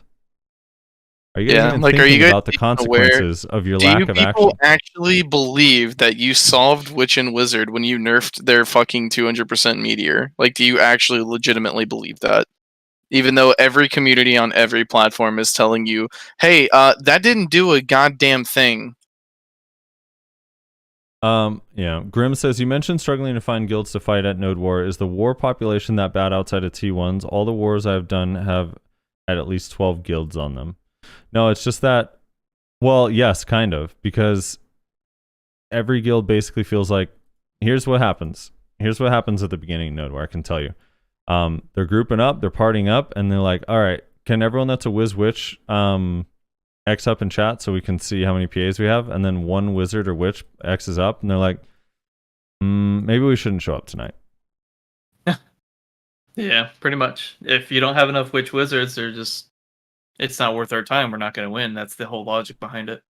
Or it's like an hour before Node War, whenever nodes get locked in, it's like, pretty sure Cho placed on our node, or other Siege guild or borderline Siege guild placed on our node, so you guys don't have to worry about coming tonight.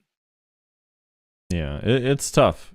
That's why I think splitting the guilds up to just make a ton more guilds, because, I mean, generally speaking, the strong guild gets zerged out, which is cool, because, well, I mean, it has to happen. Otherwise, it's not fun. But you do occasionally have... then it's just going to be the strong guild shitting on everyone else after the first victim is taken out. Except for some reason on T1s. For some reason, people on T1s don't realize that that's the proper protocol. To kill the strong guild? I can't count the amount of times that we would talk to a guild and we're like, hey, we need to kill Stray. And they're like, oh, we're allied with Stray. It's like, why are you allied with Stray? Like, do you not understand that they are like 70% succession wizard? You will not win.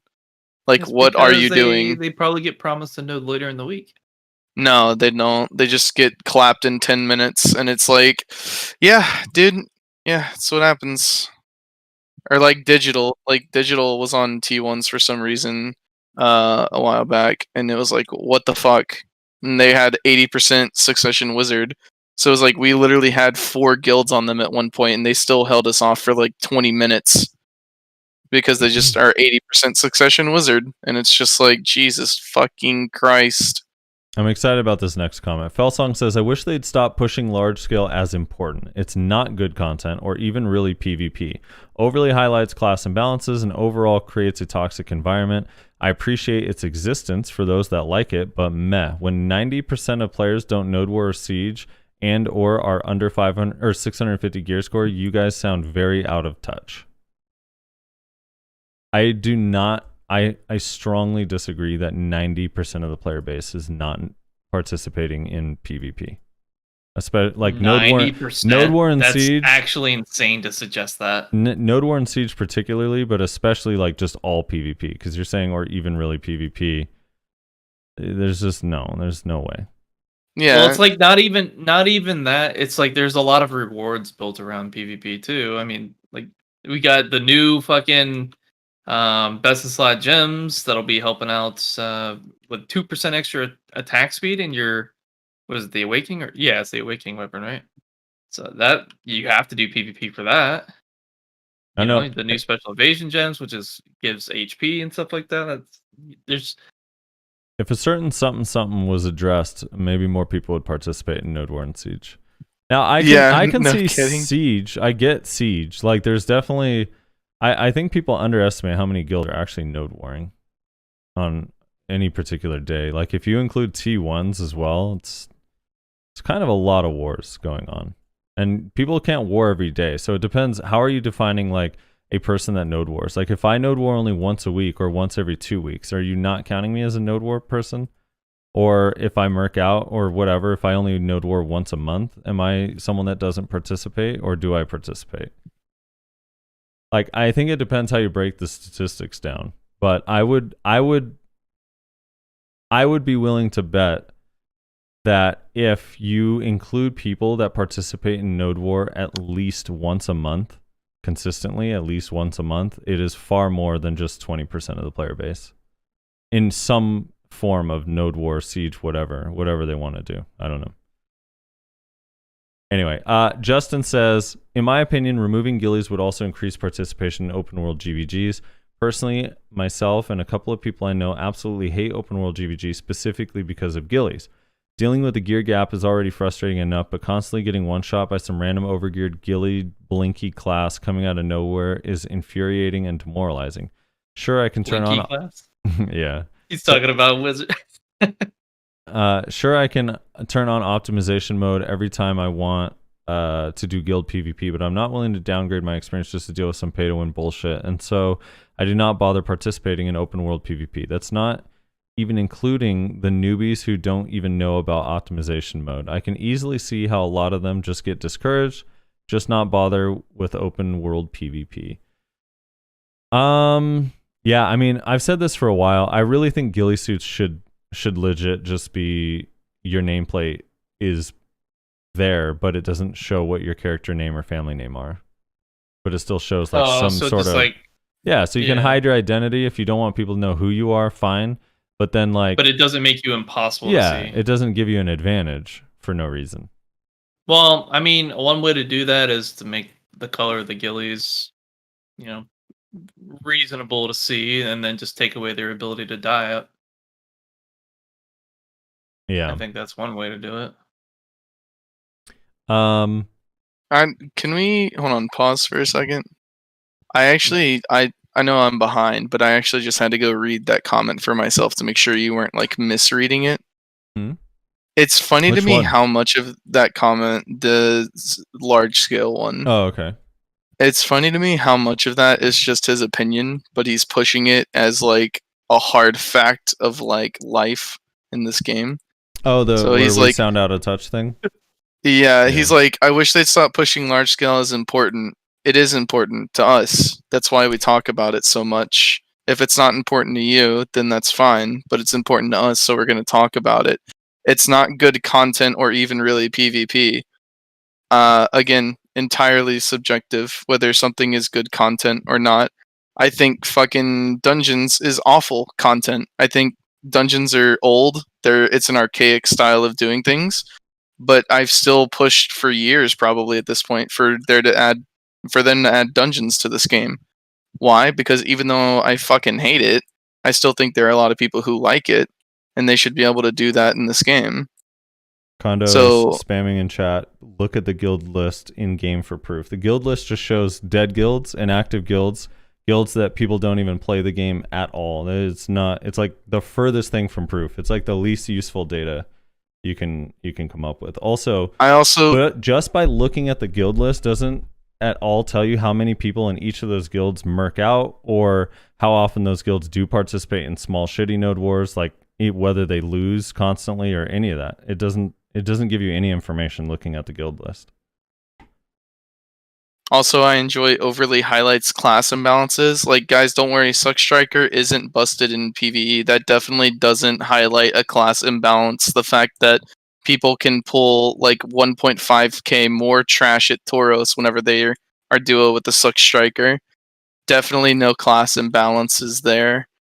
Overall creates a toxic environment. Have you played this game? People in server chat are toxic to each other. The internet is a toxic place. It's just kind of how things are, unfortunately. And then he says 90% of players don't know where Siege and or are under 650 gear score. I think you guys are ignoring the and or are under 650 gear score. That might be true, but I still feel like that number is way too high. And then you guys sound very out of touch. No, we don't. We just talk about something you don't care about, and that's fine. But like, we care about it, and that's why we talk about it.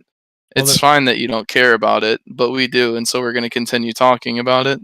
So chill with this like elitist, like, if you don't care about the same things that I do, then you're irrelevant shit.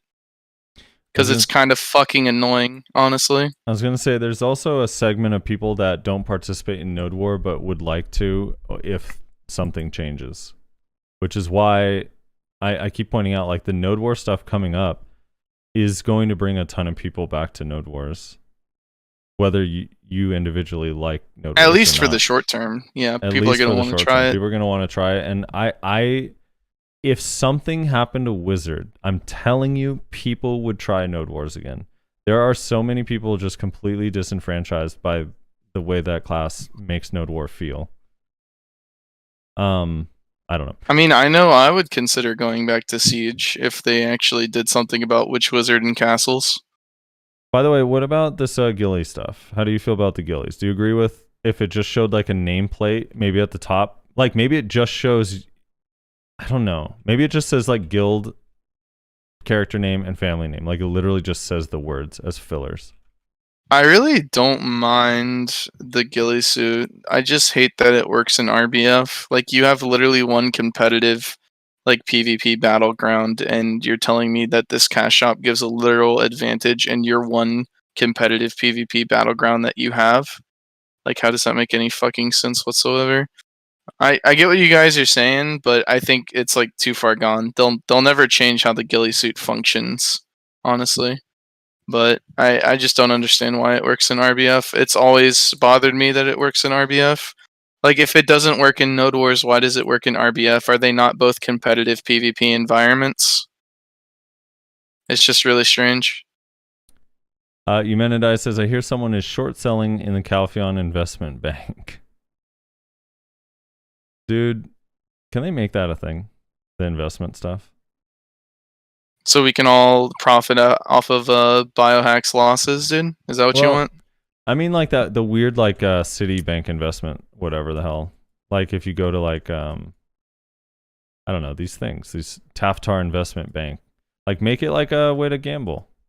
Make it kind of like RNG. I think it'd be kind of fun. You drop, like, 50 million gold bars on Monday, and then, like, you just sit and watch it. If it goes up or down, you wait and have to pull it out within a certain time. That'd be kind of fun. Sorry, if you live in EU, you don't get to participate in the gambling minigame. True. Odin says, what class would you like to see next? I think like a druid or a transformation type class would be kind of hype. I'd like to see them fix Nova. Thank you. I think Nayashi's on a phone call, so if you're waiting for him to reply. You'd like to see them fix Nova? Nah, they gotta make a new class before they touch Nova. Yeah, well, that's what I'm concerned about, because they seem to be pumping out classes awfully quick. I feel like there was not that much time between Hash and Nova, and then before Nova even was available to us, they already gave us a teaser for the next class. So I'm a little concerned that they're just going to kind of be like, once the next class comes out, they're going to just be like, okay, Nova's probably fine for the most part. And then they won't touch it again until like they rework a bunch of classes shit in like a year.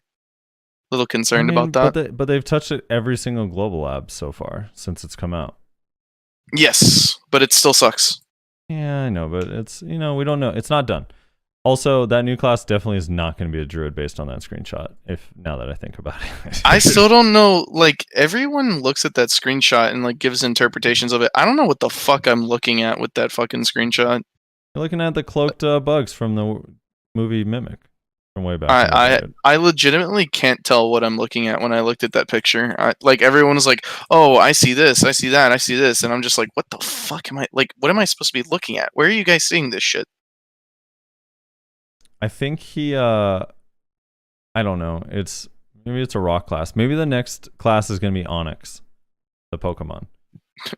Just straight up Onyx. Or Golem, dude. What's the upgraded Golem called? Graveler. What's the last one? There's Golem, Graveler, and what's the big one? Huh? Yeah. Golem is the big one. Oh, is Golem the big one? What's the little one? Geodude. Oh, Geodude. That's the worst name ever. All right. It goes Geodude, Graveler, Golem, and you could only level them up by trading with someone else, which was awful. Yeah, dude. And encourage group play.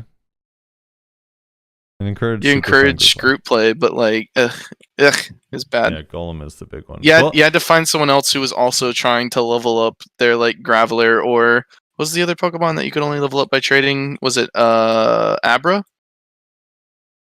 Maybe? I think it was Abra. I don't remember. There was another Pokemon that you could only level up by trading. So you had to find someone who was trying to level up one of those two like Pokemon. The thing is with the Abra though is the payoff was there because Kadabra and Alakazam were so sick, but Golem, like you upgrade to Golem and it gets a self-destruct thing, which is so stupid, dude. Yeah, but also the thing is that it was way easier to catch Geodudes than Abras. Yeah, Abras always just fled like right after they just fucking ran. Yeah, every chance they got. It was so annoying. Anyways, this isn't a Pokemon podcast. It should be though, dude. Pokemon, people are more positive about Pokemon, you know? All right, well that is it. That is our show. We got anything else you want to add? I don't think so. Meant to say this at the beginning of the show, but yeah, we won't be here next week. It is Super Bowl Sunday, so for those of you that are football fans like us, hopefully you enjoy whatever Super Bowl party you're going to, or if you're just taking the day to chill at home. There won't be a podcast, so we will be skipping the week. Special shout out to the patrons and all of the subscribers on our individual Twitch channels for supporting us. Thanks everybody for watching and all that stuff. Do you guys have anything that you want to add? No.